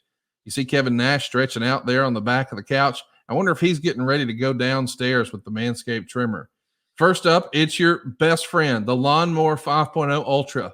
Say goodbye to endless passes. This trimmer gets right to it the first time, cutting through the bushiest of bushes effortlessly while also being gentle on skin in those delicate places. They've got 2 interchangeable skin-safe blade heads. You can get a precise trim and a smooth finish. You can also do it in the shower. That's right. It's waterproof. That's going to save you some time and some cleanup. Next up, the Beard Hedger Pro. Whether you're going for neat stubble or a full-on lumberjack look, this trimmer can do it all. And you're covered because they've got titanium-coated stainless steel T-blades and 20 different length options. So you can achieve any style you want with just a twist of the zoom wheel. And just like the lawnmower, the Beard Hedger, it's also waterproof. So if you want to do it in the sink, you want to do it in the shower, Hell, Silva does it in the lake. That's what I hear anyway. You got 60 minutes of runtime. There's an LED charge indicator, so you'll never get caught mid-trim with a dead battery. And by the way, the Lawnmower 5.0 Ultra always ensures you're looking your best below the waist too. And the Beard Hedger, well, it takes care of everything else because you need separate trimmers for your beard and balls. Get 20% off plus free shipping with the code 83weeks at manscaped.com. That's 20% off plus free shipping with the code 83weeks at manscaped.com. No more juggling multiple tools or dealing with subpar results. Just efficient, effective grooming wherever you need it. Manscaped.com and use our promo code 83weeks. Do you think, as far as wrestling goes, Buff Bagwell was a real trailblazer of manscaping? He probably was. Oh, he was so far ahead of his curve. I'd never seen a man pluck his eyebrows before until I met Bagwell. He literally, and this is back now, people doing it all the time now. There's actually a technique, I don't know what it's called, but you go to the eyebrow lady and she does these things with your eyebrows and they come out and they're like perfect. They look like they were painted on. Bagwell was so far ahead of that curve, it's not even funny. I mean, look at the way he's got the V in the back of the hair. His sideburns of the V. He's got the goatee trimmed up. I'm just saying, how is he walking around this earth without a Manscaped sponsorship? You know what? I agree with you. We should try to make that connection because he could be the face of Manscaped. He's buff. He trims his stuff using the lawnmower. I just see it. Listen to you go. You found your calling. You should be an ad copywriter. I mean, I have done some pretty terrible ad reads here on the show before. Now that one was awesome, though. The segment, the transition from commentary into that spot was. I just sent you a message, man. That was a beautiful thing. Here he is. Buff Bagwell's doing an interview, and guess what he's talking about? The writers. Oh God. Buff says he's not going to do any more jobs. And then two bald guys in suits, we know him as Ron and Don Harris, they're going to come out and destroy him. And Meltzer would say, great, now they're recruiting 6'8" guys who even Titan doesn't want. And what you're seeing here, and a lot of this is because we know what happened, Russo is making himself the star of the show. Absolutely. And it started the first night. So as much as Russo will, say that wasn't the case and he didn't want to be a TV star, blah, blah, blah, blah. He was forced to do it because he's such a great character. I mean, he's literally said this shit that like he was one of the better performers in the entire roster. He said that. His words, not mine. It's ridiculous. But Vince Russo came to WCW with the idea that he was going to be Vince McMahon or he was going to be Eric Bischoff. That's what he saw in his head when he got there. And everything that we've been watching so far leads to that end. In fairness, because I agree with you. I mean, when we saw Jeff Jarrett come out and say he's got, more stroke with the superpowers and now you're seeing here, and by the way, the superpowers are Vince Russo and Ed Ferrara. And Ron and Don Harris here are clearly the henchmen for these superpowers. And even Meltzer would say they ought to compare the quarter hours that the DOA, which is what they were called when they were the Disciples of Apocalypse over in WWE, what they did head to head with like Juventud Guerrera. So Meltzer's just saying, hey, Ron and Don Harris, fans don't want to see them, whatever. But I will stick up for Russo in this regard.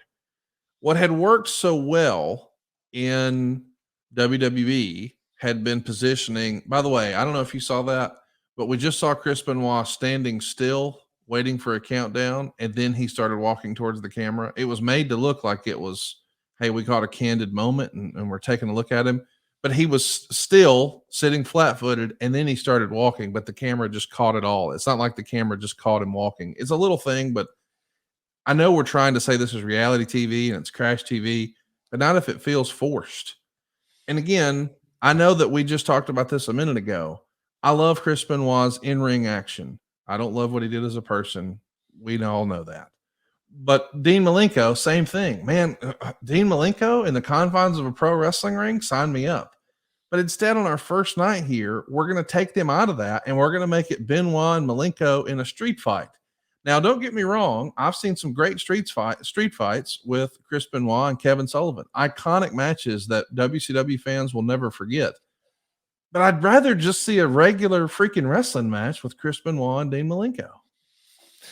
I agree. And again, it's Vince Russo's take on wrestling. He liked the backstage stuff. He liked the hardcore stuff. He liked anything except a traditional wrestling match or anything that looked like it.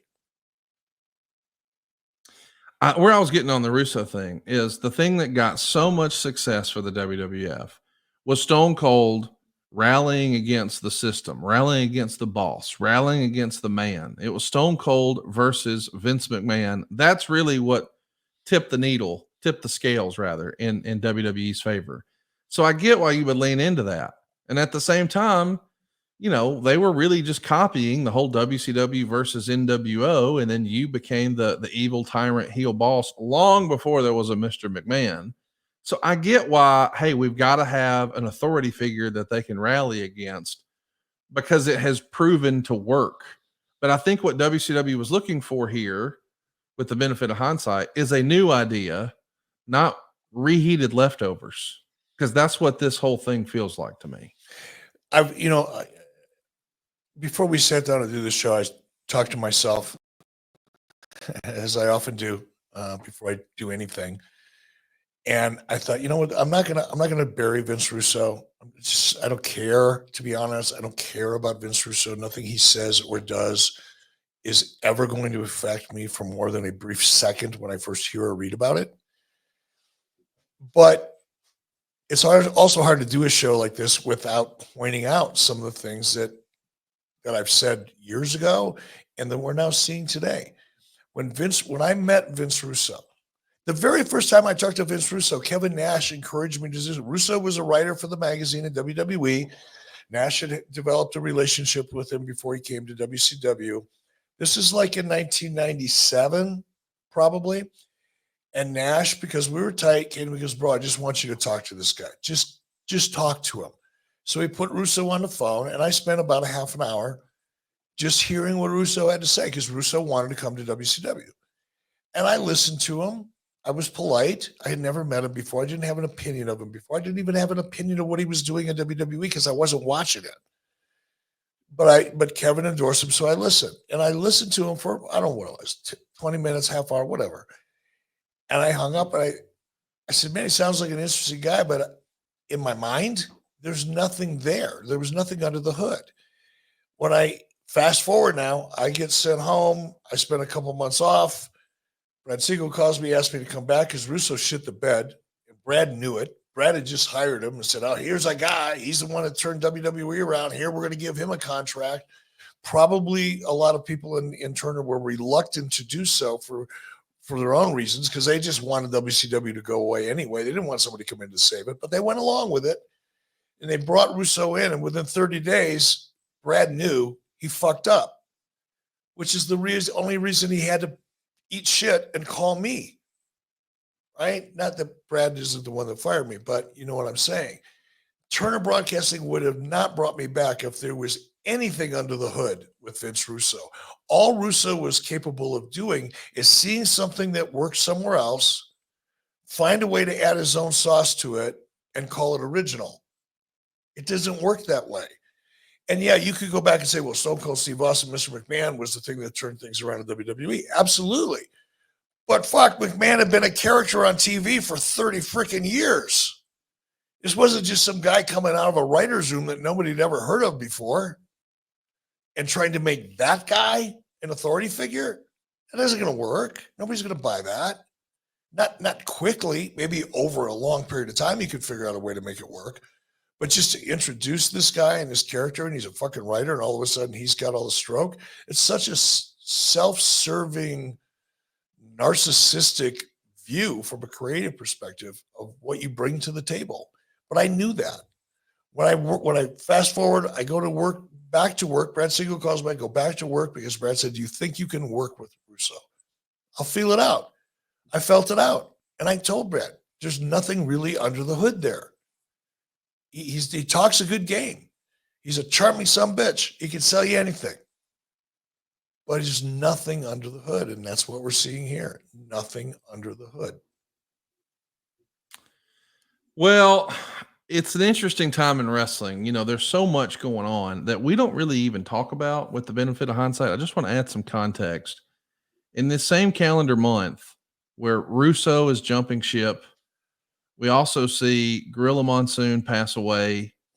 We see the WWE come to Atlanta and run a show at the Georgia Dome with 33,000 paying customers, like an 850 some odd $1,000 gate or some ridiculous number. And we also have the company go public. And I don't know that there's been enough time really spent on that, but that's a rarefied air that people couldn't even wrap their head around. And I still don't think that maybe a lot of our audience has really wrapped their head around how different than that makes WWE from an operational standpoint, a decision-making standpoint. I mean, a publicly traded wrestling company sounded make-believe in the 50s and 60s and 70s and 80s and even the 90s, I'm sure. And now here it is. I mean, let's not forget, we are just a couple years removed from you thinking you're going to be able to put a stake through the heart of Vince McMahon because, hey, man, they're pulling the water coolers out of there just 5 years prior to this. I mean, they're running shows in high schools 4 years prior to this. And now they're a publicly traded company.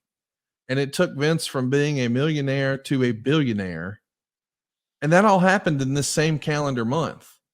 And I know we're talking about WCW creative, but boy, the tide has shifted here in a major way, and the earth is moving beneath our feet in the pro wrestling landscape. A publicly traded wrestling company with they were already leading, but now they've got a war chest of cash. It's a crazy dynamic in October of '99. And really, we should do a show with somebody who's really familiar with the transition from private to public companies and all of that entails. I'm not that guy. I know a few because in my opinion, as a layman, I guess, I think that this month that you're referring to in the chain of events that took place during that window are probably the most important thing that's ever happened to WWE, including being sold to TKO, including the massive deal that they got with Netflix, because those things are a direct result of the decision and the ability that WWE had to go public in 1999. That was a ballsy move. It was an improbable move. Nobody saw it coming. It would have been hard to anticipate. And it changed everything because of the cash infusion. And Vince talked about it on the Mr. McMahon series over on Netflix. There was a portion of one of those shows where Vince talked about going public and the impact that it had on him. He didn't go into great detail, but one of the things I do remember taking away from it was what now, as you pointed out, they had a massive war chest and the ability to do a lot of things that they would have never been able to do before. On the other hand, and this is another interesting aspect to this, from an operational side, the officers of the company, the vice presidents, the presidents, executive vice presidents, if you're a secretary, treasurer, whatever, you're an officer in the company. You have what's now called, or you may have not heard the word before your company went public, but you now have a fiduciary responsibility to your shareholders. What does that mean? It means you don't get to fucking do anything you want to do. You have to be careful now. And all of a sudden, the scrutiny that is on your company goes from, fuck, we get to do whatever we want to do as long as we don't piss off the network, to, oh my God, I may be guilty of an SEC violation and I didn't even know it. It just changes everything so dramatically. It would be a fascinating deep dive for one of our shows, really. Well, I can't believe this is real, but we just saw Eddie Guerrero and the Filthy Animals come to the ring for the 972 time. Eddie Guerrero, of course, he just had a crowbar bent over his ribs. He held him for a second on the way to the ring. So, and by the way, it's not his fault. He was booked to run out 15 times after. I mean, hypothetically, Eric, If somebody hit you as hard as they could in the ribs with a crowbar, would you run down and pick 7 other fights within the hour after? No, when I was a kid, I actually broke a rib. I was hanging over a fence at a go-kart track, and somebody lost control of a go-kart. A go-kart hit the fence, and I happened to be hanging over it, right where my ribs are. And I have never, ever, ever been in so much pain as I was that afternoon, and weeks and months to follow. Like if I was scared to death that I would have a hiccup. That's how bad it was. So yeah, it's kind of unbelievable, to say the least. The Filthy Animals, they came down and just beat the tar out of my goodness, Tori Wilson here. I'm distracted. Yeah, Tori Wilson getting into a Cadillac. It's kind of fun to watch. Just is. We are gross and horrible human beings, but I got distracted and I'm sorry. I'm an honest human being. They beat the shit out of Dean Malenko, and then out comes Perry Saturn and Shane Douglas, and they've got Asia holding Tori Wilson hostage, and they're saying, "Hey, you're going to leave Malenko alone, or else she's going to get hurt." So they reluctantly agree. They stuff her in the back of a Cadillac and speed out of there. And now, not to be outdone, the Filthy Animals jump in a white Cadillac of their own and give chase. That's where we are. Thankfully, since they left the building, maybe they won't run out 4 more times. But we'll see. We'll stay tuned and see what happens. Next up, it could be your next WCW World Champion, baby. Not Jimmy Hart, but his man, Nasty Boy Brian Knobbs. That's right, Brian Knobbs. He's got the exact same chance of being the WCW World Champion that Medusa does. And he's coming to stake his claim. And his opponent won't be Ming. It's Sting. Yep. Wow. Listen, I just don't understand the idea of a tournament. Like, no disrespect to Brian Knobbs. The Nasty Boys were a guilty pleasure favorite tag team of mine. I love their stuff. I think they're criminally underrated and never have been given their props. But nobody, and I mean nobody, believes that Brian Knobbs is going to beat Sting in a world title tournament. What are we doing? And it's just, we're sitting here watching it. Now, granted, we can't hear the audio, or I can't, but this doesn't feel like a tournament. It just feels like a series of matches. I'm not getting the vibe, the tournament vibe. A tournament can be done really well. I think we had a pretty good time with the tournament that we did for the Bound for Glory series. I really like that. Creatively, it was super, super challenging.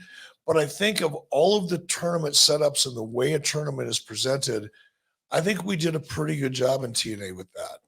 And a lot of that had to do with a young man by the name of Matt, who worked on the creative team.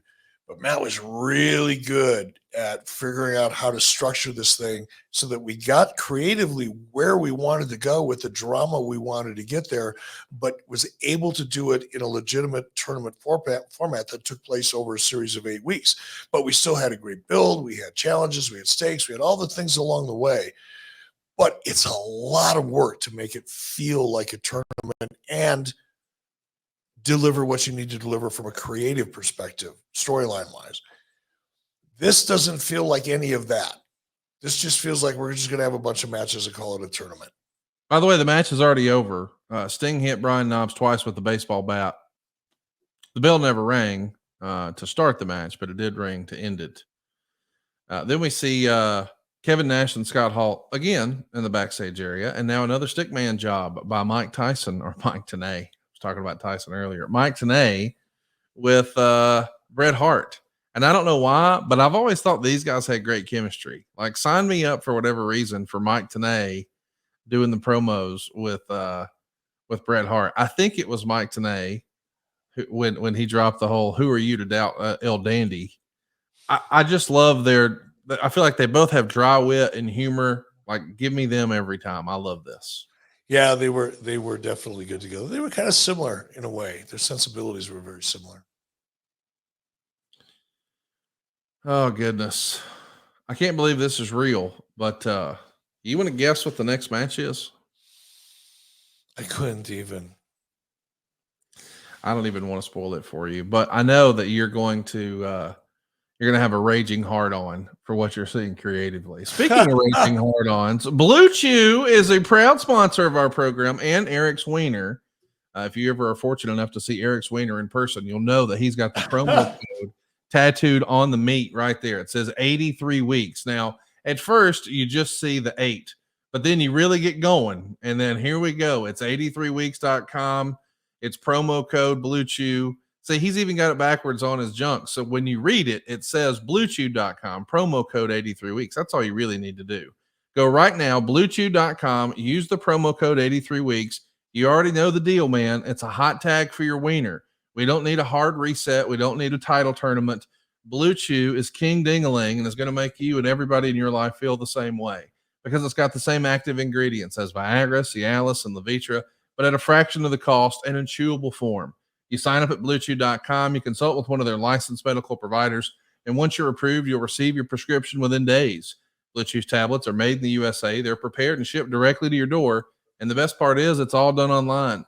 That means no visits to the doctor's office, no awkward conversation, and no waiting in line at the pharmacy. So take them anytime, day or night, so you can plan ahead or be ready whenever an opportunity arises. Blue Chew wants you to have the confidence to perform at your best. So discover your options at bluechew.com. We've got a special deal for our listeners. Try Blue Chew free. When you use our promo code 83 weeks at checkout, just pay the $5 shipping. That's right, free hard-ons. With bluechew.com, the promo code is 83 weeks, and you'll receive your first month free. Visit bluechew.com for more details and important safety information. And we thank Blue Chew for sponsoring today's podcast.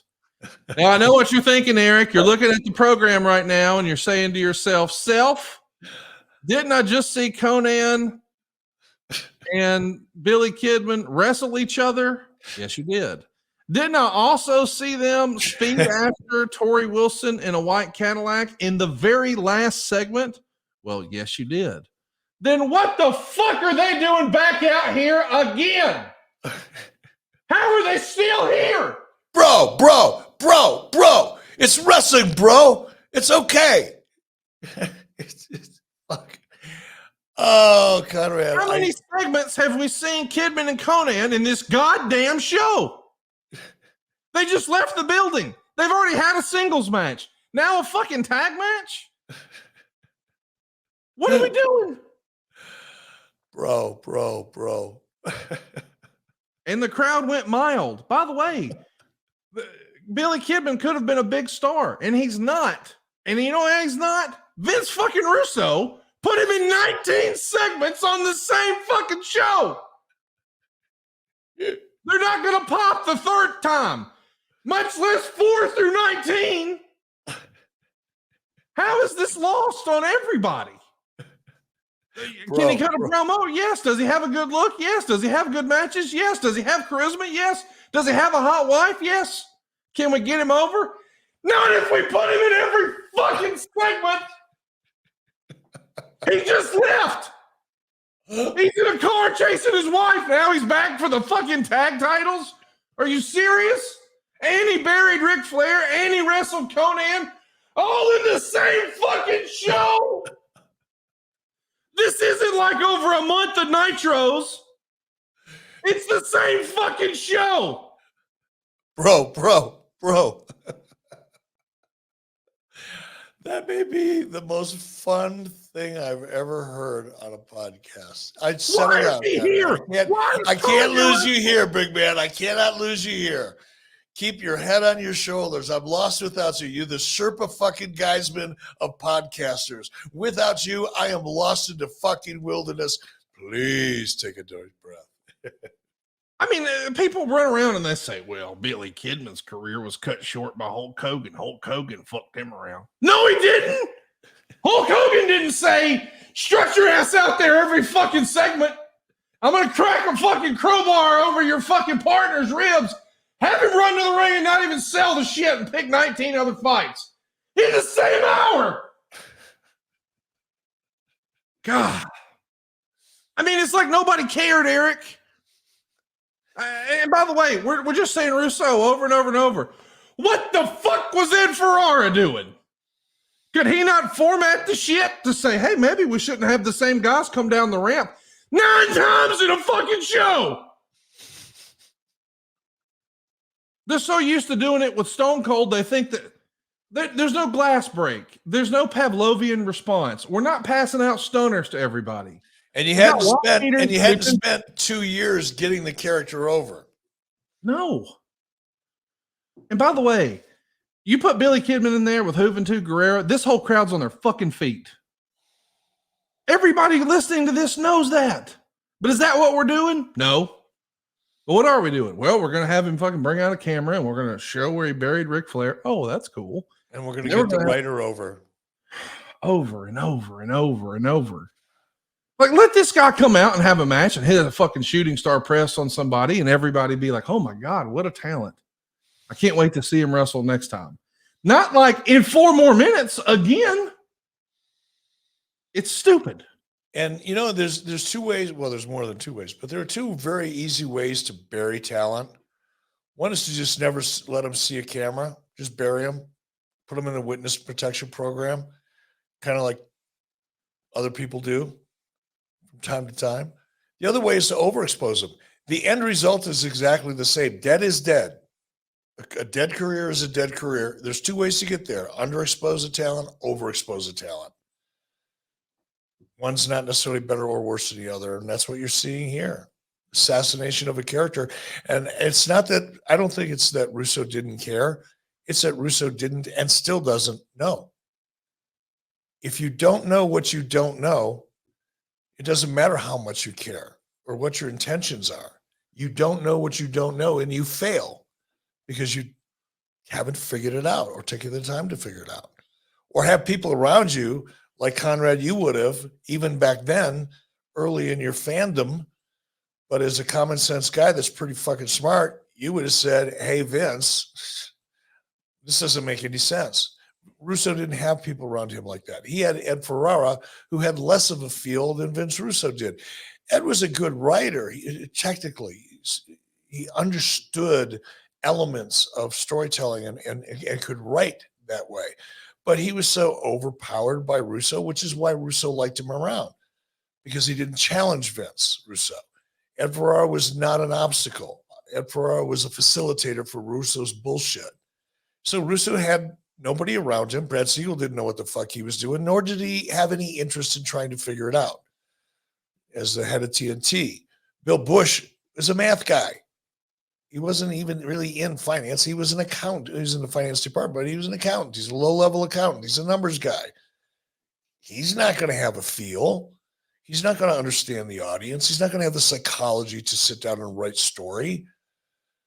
There was nobody around Russo to call his bullshit. By the way, we just talked over it. Billy Kidman and Conan are now the tag champs. They just beat Harlem Heat. Wow. And the crowd, look at the guy standing there. They immediately cut away. We don't even get the celebration. I don't mean to cut you off, but we cut off the celebration and we're backstage for Mike Tenay and Bill Goldberg. And here's what Dave had to say about this. Match wasn't any good, which says something because I can't even remember Kidman's last bad match. The title change had no impact as they couldn't even celebrate their huge win. They cut away after the pin to Goldberg in the back. So listen, I appreciate that we're trying to push the young guys, but this is not the way to do it. Like just having them have a bunch of TV time with less than creative and less than story. As a reminder, the Filthy Animals were stripped of the titles the night before. It was held up. It was a 3-way. The Harlem Heat have been the champion for exactly one night because Ray was too injured to compete the night before. So tonight we had Kidman and Conan just slide in and take it. But after they'd been on the show over and over and over, it made no fucking sense. And that's the reason it got killed in the ratings. It more than doubled. I mean, here's what we're talking about. We had on the other channel, Bubba Ray Dudley versus Kane. Respectfully, half of a tag team and Kane got a 5.55. Harlem Heat and Kidman and Conan got a 2.35. And it's not because the Harlem Heat aren't over. It's not because Kidman and Conan aren't over. It's because we had seen it over and over and over and over. There was a tune-out factor because we've seen it. We haven't seen these stars on the other channel, so we'll go watch that. It's unbelievable to me that that's It's I don't know. I don't know shit about wrestling or TV, but I don't have to wonder why that segment got killed. And it's not an indicator of anything that Kidman or Conan or Harlem Heat did wrong, in my opinion. It's not that they're not over or they had a bad match or whatever. The crowd was dead and no one gave a shit because we had seen these characters so many times. It was just burnout. It's audience fatigue. Trying to force it, trying to rush it. And again, I hesitate. I'm trying to think of new ways to say, but I can't. You have to have a fundamental understanding of how to format a television show. And even if you've never worked in television, you could just sit at home and watch any successful television show that's been on for more than 2 seasons. Use that as your barometer of a successful show and look at that show and look at it in terms of how that show is formatted. What do they accomplish in the first 12 minutes of a 1-hour show? What happens between 12 minutes and about, 40 minutes? It's usually your second act. And then what happens in your third act? How do they structure this story? And if you look at that and you can figure that out, you don't have to be a rocket scientist to do it. You don't even read a book to do it. You can just kind of sit there and figure it out if you do it enough. Then you think about, okay, how can I apply the wrestling formula to this, given what we do? It's not the narrative word, it's a physical word. So how do we tell that story? And before you know it, you've got it kind of figured out, or at least a rough idea. Russo is just doing segments. He gets excited about a segment. If the segment works, therefore, in his mind, the show works. But those segments, there has to be a continuity. There has to be a thread. There has to be the elements and an organization of the elements that create an emotional response. That's the art of producing television, one of them. And Russo never has had, still doesn't have any feel for that. He's decent at writing segments that get some kind of a reaction as standalone segments. But to format a whole television show, he's freaking clueless. So clueless that you're about to see what you're about to see. You got Little Nate as our referee. It's another match in our world title tournament. Diamond Dallas Page and Ric Flair. DDP comes over, opens up the Nature Boy's robe, the black and silver robe that David Flair was wearing. And of course, he pulls it off as soon as DDP turns his back. And David Flair nails him with a crowbar. And he hits Diamond Dallas Page in the ribs with the crowbar. Yes, the exact same crowbar routine that we were doing with Eddie Guerrero. Now it's DDP's turn. DDP is going to suffer this crowbar attack, the same one that Eddie Guerrero suffered. And Eddie Guerrero was able to come out and make a baker's dozen more run-ins on the same show in the same hour. But when DDP gets hit with that same crowbar, he has to do a stretcher job and leave in an ambulance. This is the same weapon, the same perpetrator, the same style attack in the same show. And the cruiserweight, well, he's got that fighting spirit. He's got that Latino heat. So you're damn right he can wrestle matches and have 15 more run-ins. He just drips Latino heat, David Flair. I'm talking about Eddie Guerrero. I know. I'm just saying, Eddie Guerrero, he got hit with this same crowbar. And he did 12 more run-ins in the same hour. DDP gets hit with the same crowbar, and here comes the stretcher and the ambulance. I mean, you want to talk about continuity and consistency. We are totally fucking devoid of any common sense, any fucking logic. And maybe some of this can be chalked up to a report in the Observer. Can't believe this is real, but here it is. In regard to the babyface heel confusion stemming from Nitro last week, Russo said to various wrestlers something to the effect that there are no such things as faces and heels. The feeling among the wrestlers is that that's what they want out of television matches, or high spots with no psychology used, although that hasn't been totally made clear. Although Russo did make it clear, holding any hold for more than 15 seconds, he believes gives the viewer the excuse to hit the clicker. In the WWF, they used to mock the idea of faces and heels publicly saying they no longer exist but any examination of the TV shows in 90% of the cases clearly delineated face and heel characters, even if faces often wrestle faces or heels wrestle heels. There is some confusion if they actually have no faces and heels playing roles for fans to get emotionally involved with. It'll be difficult to get crowd reaction. You fucking think? Where is that logic in his coverage of AEW, by the way? Let me just say this, and everybody knows where I land on this. And so I'm going to, you know who I am, and you know what I like, and you know what I watch, and you know who I'm friends with and who I pull for. But there's one wrestling company out there right now that has pretty clear heels and faces. And there's another has a lot of great matches. We see what's working better. That was evident in 1999, and it's still working today in 2024. My God, Eric. How is this? Like, I can't even imagine. I'm not a wrestler, so I don't know anything about wrestling. But I can't imagine, how do you wrestle a match if there is no face? And like, from what I understand, the heel has to call the match. The heel is the one the baby face has to work from underneath. If you strip all that away, how do we decide? Do we flip a fucking coin? No, it doesn't matter. All you do is go out there and you let each other have their high spots. You get your shit in, I get my shit in. We do it for about 6-7 minutes on TV and we go home. It's all we have to do. There's no other thought. That's it.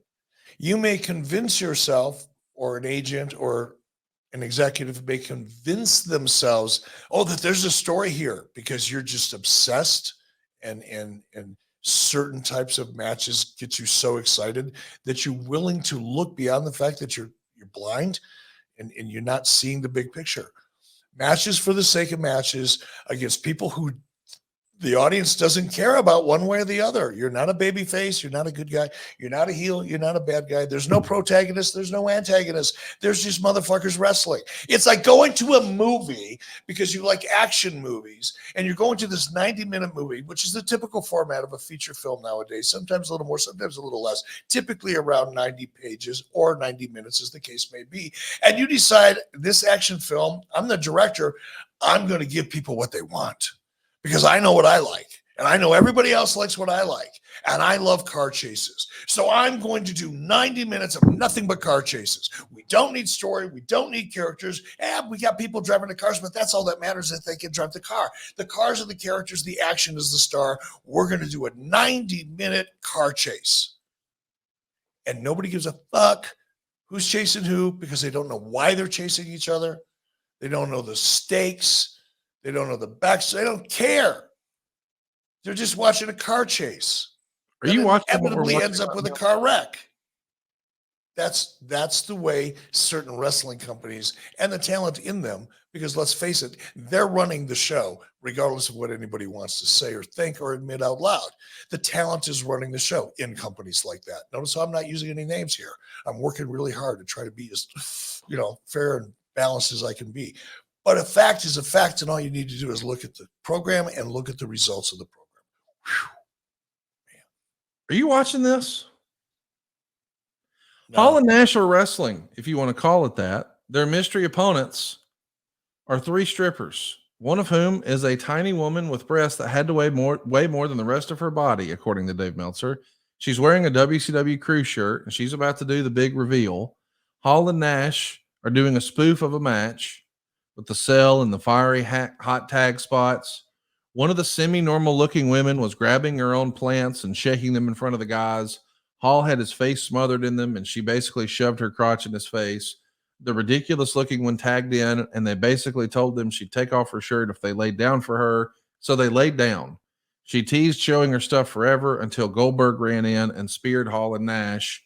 And listen, as much as I want to say this isn't wrestling, this is bad for the business, and we should be better than this, and this isn't entertaining, and it's certainly not family entertainment, and we're so far removed from what made WCW successful during the height of the Nitro era with cruiserweights, which we haven't seen much of on this show, and with the NWO. Now we're doing this. But look at the crowd. As much as I want to hate this, the fucking crowd's on their feet, and they were losing their mind. And I get that this is the wrong kind, but I just don't know, like, if I'm a sponsor, I don't want my commercial in this. I don't want my next, I don't want you to crash to break and then be like the all new Fisher Price playset from come on, man. And not even kids products. No, very few advertisers, even if they're targeting 18 to 49-year-olds, want to be associated with this kind of slop. This is not high art.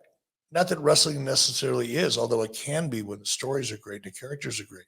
Look at Scott Hall having a conversation with the girl one of the strippers is on the corner. He's laid underneath and he's communicating to her and she's leaning down saying, "What'd you say?"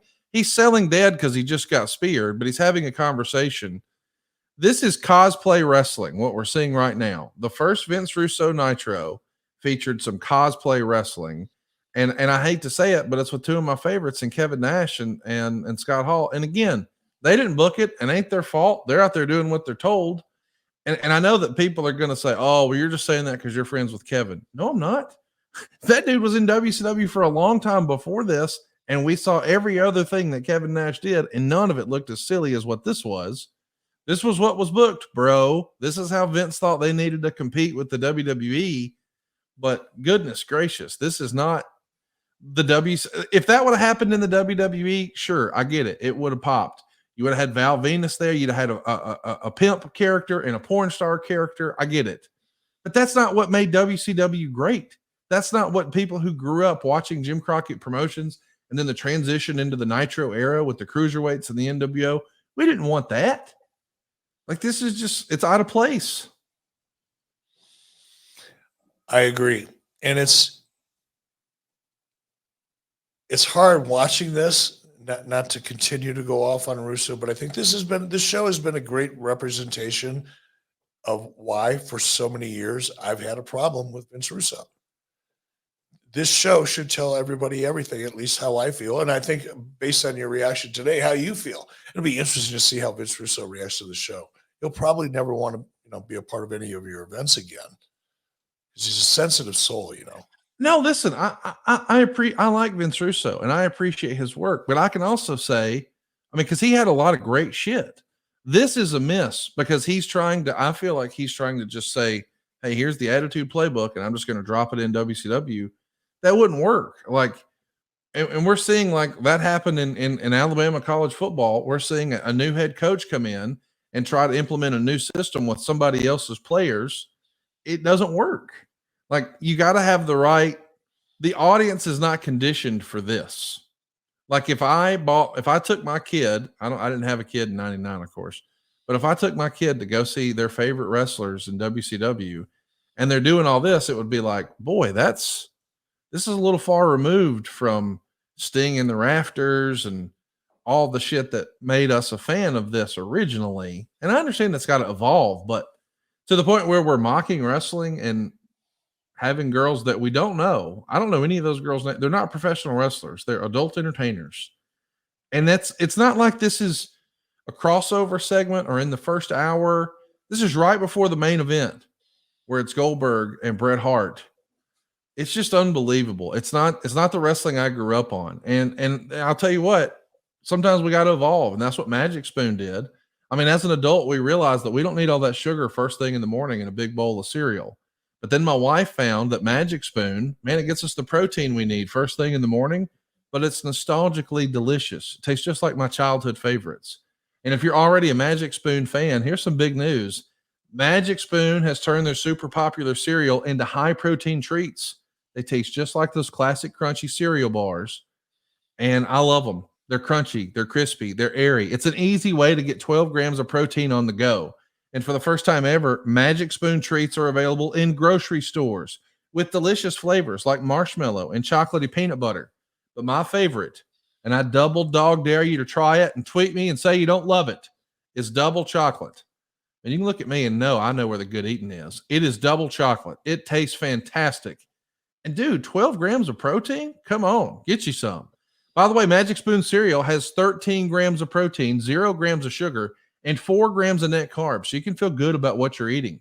The most popular flavors are fruity and cocoa, but there's so many more. Man, I've loved the cereal for a long time, but these treats, it's like I discovered fire at my house. I love the marshmallow. I love the chocolatey peanut butter. I love the blueberry muffin. But dude, double chocolate? Hard to beat. My wife really likes the chocolatey peanut butter. What's your favorite flavor, Eric? Chocolate peanut butter, without a doubt. Although the cinnamon, I'm into the cinnamon cereal right now. Not bad at all. But you know what's really cool is something you mentioned, the crunchiness, because a lot of the reason that we like snack foods is the texture, right? I mean, foods are designed and engineered for what they call it, the bite, as well as the flavor. I love this product because it's a quick snack. And I can get that crunch. I can feel like I'm actually having a snack, not just eating a piece of cheese. But it doesn't spike your insulin. There's no sugar, negligible carbs. Four net carbs is almost like air. So you can enjoy a treat without spiking your insulin or your glucose. And that's a really good thing because it keeps your energy level all day. Get $5 off your next order at magicspoon.com/83weeks or look for Magic Spoon on Amazon or in your nearest grocery store. That's magicspoon.com/83weeks for $5 off. Magic Spoon. Hold on to the dream. Hey, and listen, I know I just said they're available at Amazon and in your grocery store, but it'll really help the show if you'll save yourself some cash. Hit that QR code right there, or just go to magicspoon.com/83weeks. Use that promo code 83weeks. It'll be cheaper than Amazon. It'll be cheaper than the grocery store. You will have to wait a couple of days, but it'll save you some money and really help out the show. That's magicspoon.com/83weeks. So here it is, man. Goldberg and Bret Hart in the main event, and fans are standing. This is how you position stars. You know, I don't know that I necessarily love the idea of the last segment. I just want to recap what happened. We saw Kevin Nash and Scott Hall in a tag team affair. It was a handicap tag team match against three female strippers. And Goldberg came out and speared everybody in sight. And then he went back to his locker room, and we shot the whole entrance from him walking out of the locker room surrounded by security who weren't just fucking there in the very last segment. Like, the idea that those two segments touch, to me, Eric, makes literally no sense. It doesn't. How do we have a special entrance after he just ran out by himself? What are we doing? Why wouldn't he have just stayed down there, picked up the mic, and called out Bret Hart? Why don't we go all the way to the back, spray ourselves down, headbutt ourselves on the fucking deal, strap on our belt, find J.J. Dillon's ass, get a couple state troopers, get our pyro going? What are we doing? We're having fun. We're out there pretending that we know how to write a wrestling show. And I think Russo may have, I wasn't there, but I've heard others who were there when Russo was there in WWE. And I think you've heard the term filter. You know, I think Russo, as a part of a much more experienced creative team, could be an asset. Yes. Russo in charge of a creative team is a fucking disaster, which is what we're watching. Therein lies the difference.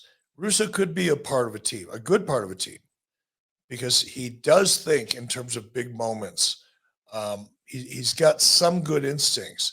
He just doesn't have enough experience producing television and understanding how to tell stories to be much more than a segment producer. That's the difference. He was surrounded by people that knew more than him. In WCW, he was surrounded by people who knew less than him. That's it. Man, I do like a lot of Vince Russo's work, and I appreciate some of his genius ideas, and I just like him as a human being. I mean, I've had a lot of really good conversations with him, and I think if he lived close, like, we'd probably hang out and watch sports together. Like, I like him, and I know that upsets a lot of people, and you want to cancel me, and that's fine. I just treat people how they treat me, and whatever. But I will say, dude, and again, I said at the top of the show, don't know shit about wrestling, don't know shit about TV, but the format or lack thereof of this, where, I mean, we set ourselves up for failure here just on the format alone. The talent that's on the show is incredible. The presentation of the lighting and the pyro and the ring and the set and the entranceway, and I really like a lot of the little things, like the threads throughout the show for these individual angles and stories. I like that. I like that we're getting some backstage use. I do like the job they're doing with Mike Tenay, positioning him as the straight man interviewer. I like the little preview of seeing guys get ready for their matches. There's a lot of good stuff on this show, but there's certain things like Goldberg just doing a run in and then going back to his locker room for the elaborate entrance. Man, you can't put the toothpaste back in the tube. We've already seen him now. Like, formatting would have made such a big improvement on this show. And it's just those little things, I think, that took this show from where it could have been a great show, or at least a very good show, to where it's more of a head scratcher when it's done. And that's one of the things I harp about. When people wonder, why are you so negative? Why are you always, cutting down this AEW for this or for that? And it's because this is a simple fix, or would have been a simple fix a year or two ago. It's going to get much harder as they continue to lose audience. Gary Considine told me once your audience decides to vote with their remote, it's really tough to get them back. And AEW is getting to that point if they're not already past it. But the solution is a lot of what we're talking about here. A lot of the flaws in this show that we're talking about and reacting to are the same flaws that exist in AEW right now. How many times have people heard me talk about formats? And I understand that a lot of times people that are hearing me don't necessarily understand what I'm talking about when I say format. It's more of it's not an insider term, but to someone who's actually producing television, they understand the absolute necessity of a great format if you want to grow and build your audience, or build and grow your audience. And I don't see it in AEW, just like we're not seeing it here. And it's one of the things that frustrates me the most. And it probably comes off as anger or whatever. It's not. It's just not that hard. Just do it. Just acknowledge that you have a problem. So keep an open mind to the fact that maybe there's a way to format your show so that you don't have to. You got great talent. You've got all the assets. You've got everything you need. You just need to figure out a way to present it in a way that holds people's imagination, because what you're doing is compelling, as opposed to throwing matches up. Or in Vince Russo's case, he's not necessarily throwing matches up because he didn't give a shit about great matches, but he loved great segments. He loved great backstage stuff. He loved those scenes where people are chasing each other with cars and shit. That's how he got his jollies. That's what he wrote for. That's what he had a sense of. Anything else to do with the television show, he was fucking clueless and still is. Tony, go back and look at this show. Ask yourself honestly, if you can, am I making some of these same mistakes? And if I am, let's go fix them. Matters. I can't believe this is real, but there's another ref bump. I think that's the third one. Bret Hart's on the outside of the ring. Goldberg is now going to field Hall and Nash, who were just attacked by him, and now they're coming back to return fire. And they've brought Sid along with them. Sid hits a big boot. Scott Hall hit a choke slam on Bill Goldberg. And now here comes the big power bomb from Sid. It's our first time seeing Sid in person. He makes his point. Big power bomb. Hall, Nash, and Sid powder. The ref is still down. You see Bret Hart on the right side of your screen. He's on the floor on the outside. Everybody's just left laying here. And I could hear Russo pitching this show. Like, if I don't even know if he had production meetings. I'm assuming he did. I could just see him up there passionately pitching how phenomenal this show is going to be, because all this is going to happen. And then bro. And right now we crash and break, and then boom, this happens. And he would get so excited about it. He would be passionate about it. Anybody within 50 feet of him would catch some of that enthusiasm. He couldn't help it. He's really good at that, because he's convinced himself, which he's really capable of doing quite easily. He's convinced himself that this is great television, bro.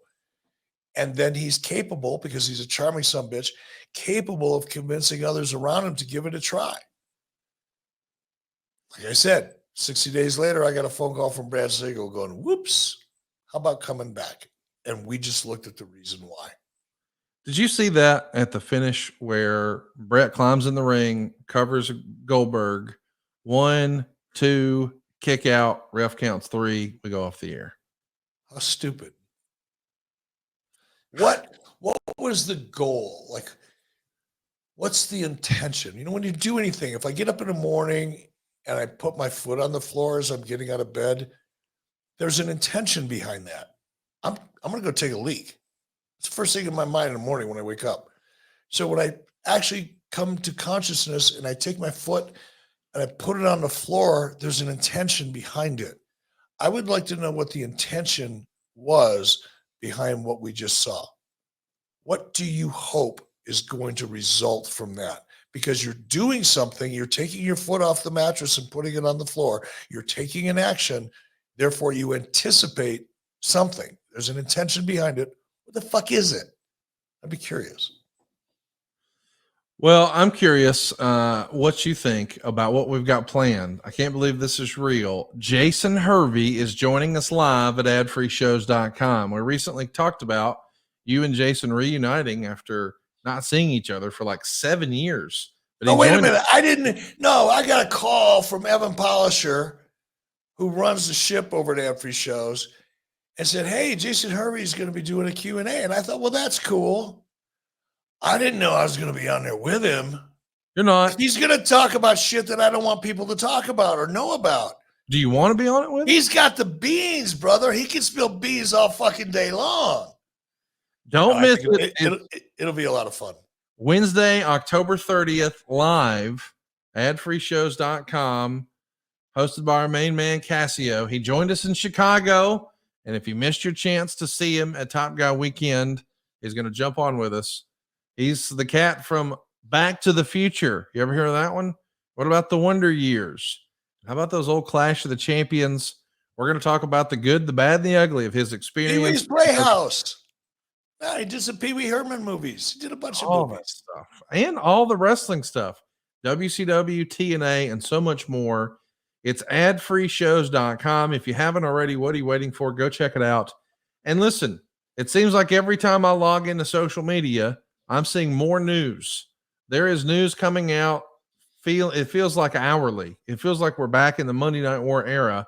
And every time you turn around, Samantha Irvin's leaving. There's a new lawsuit against Vince. There's this new merger inside of TKO. I mean, on and on and on. There's some sort of news.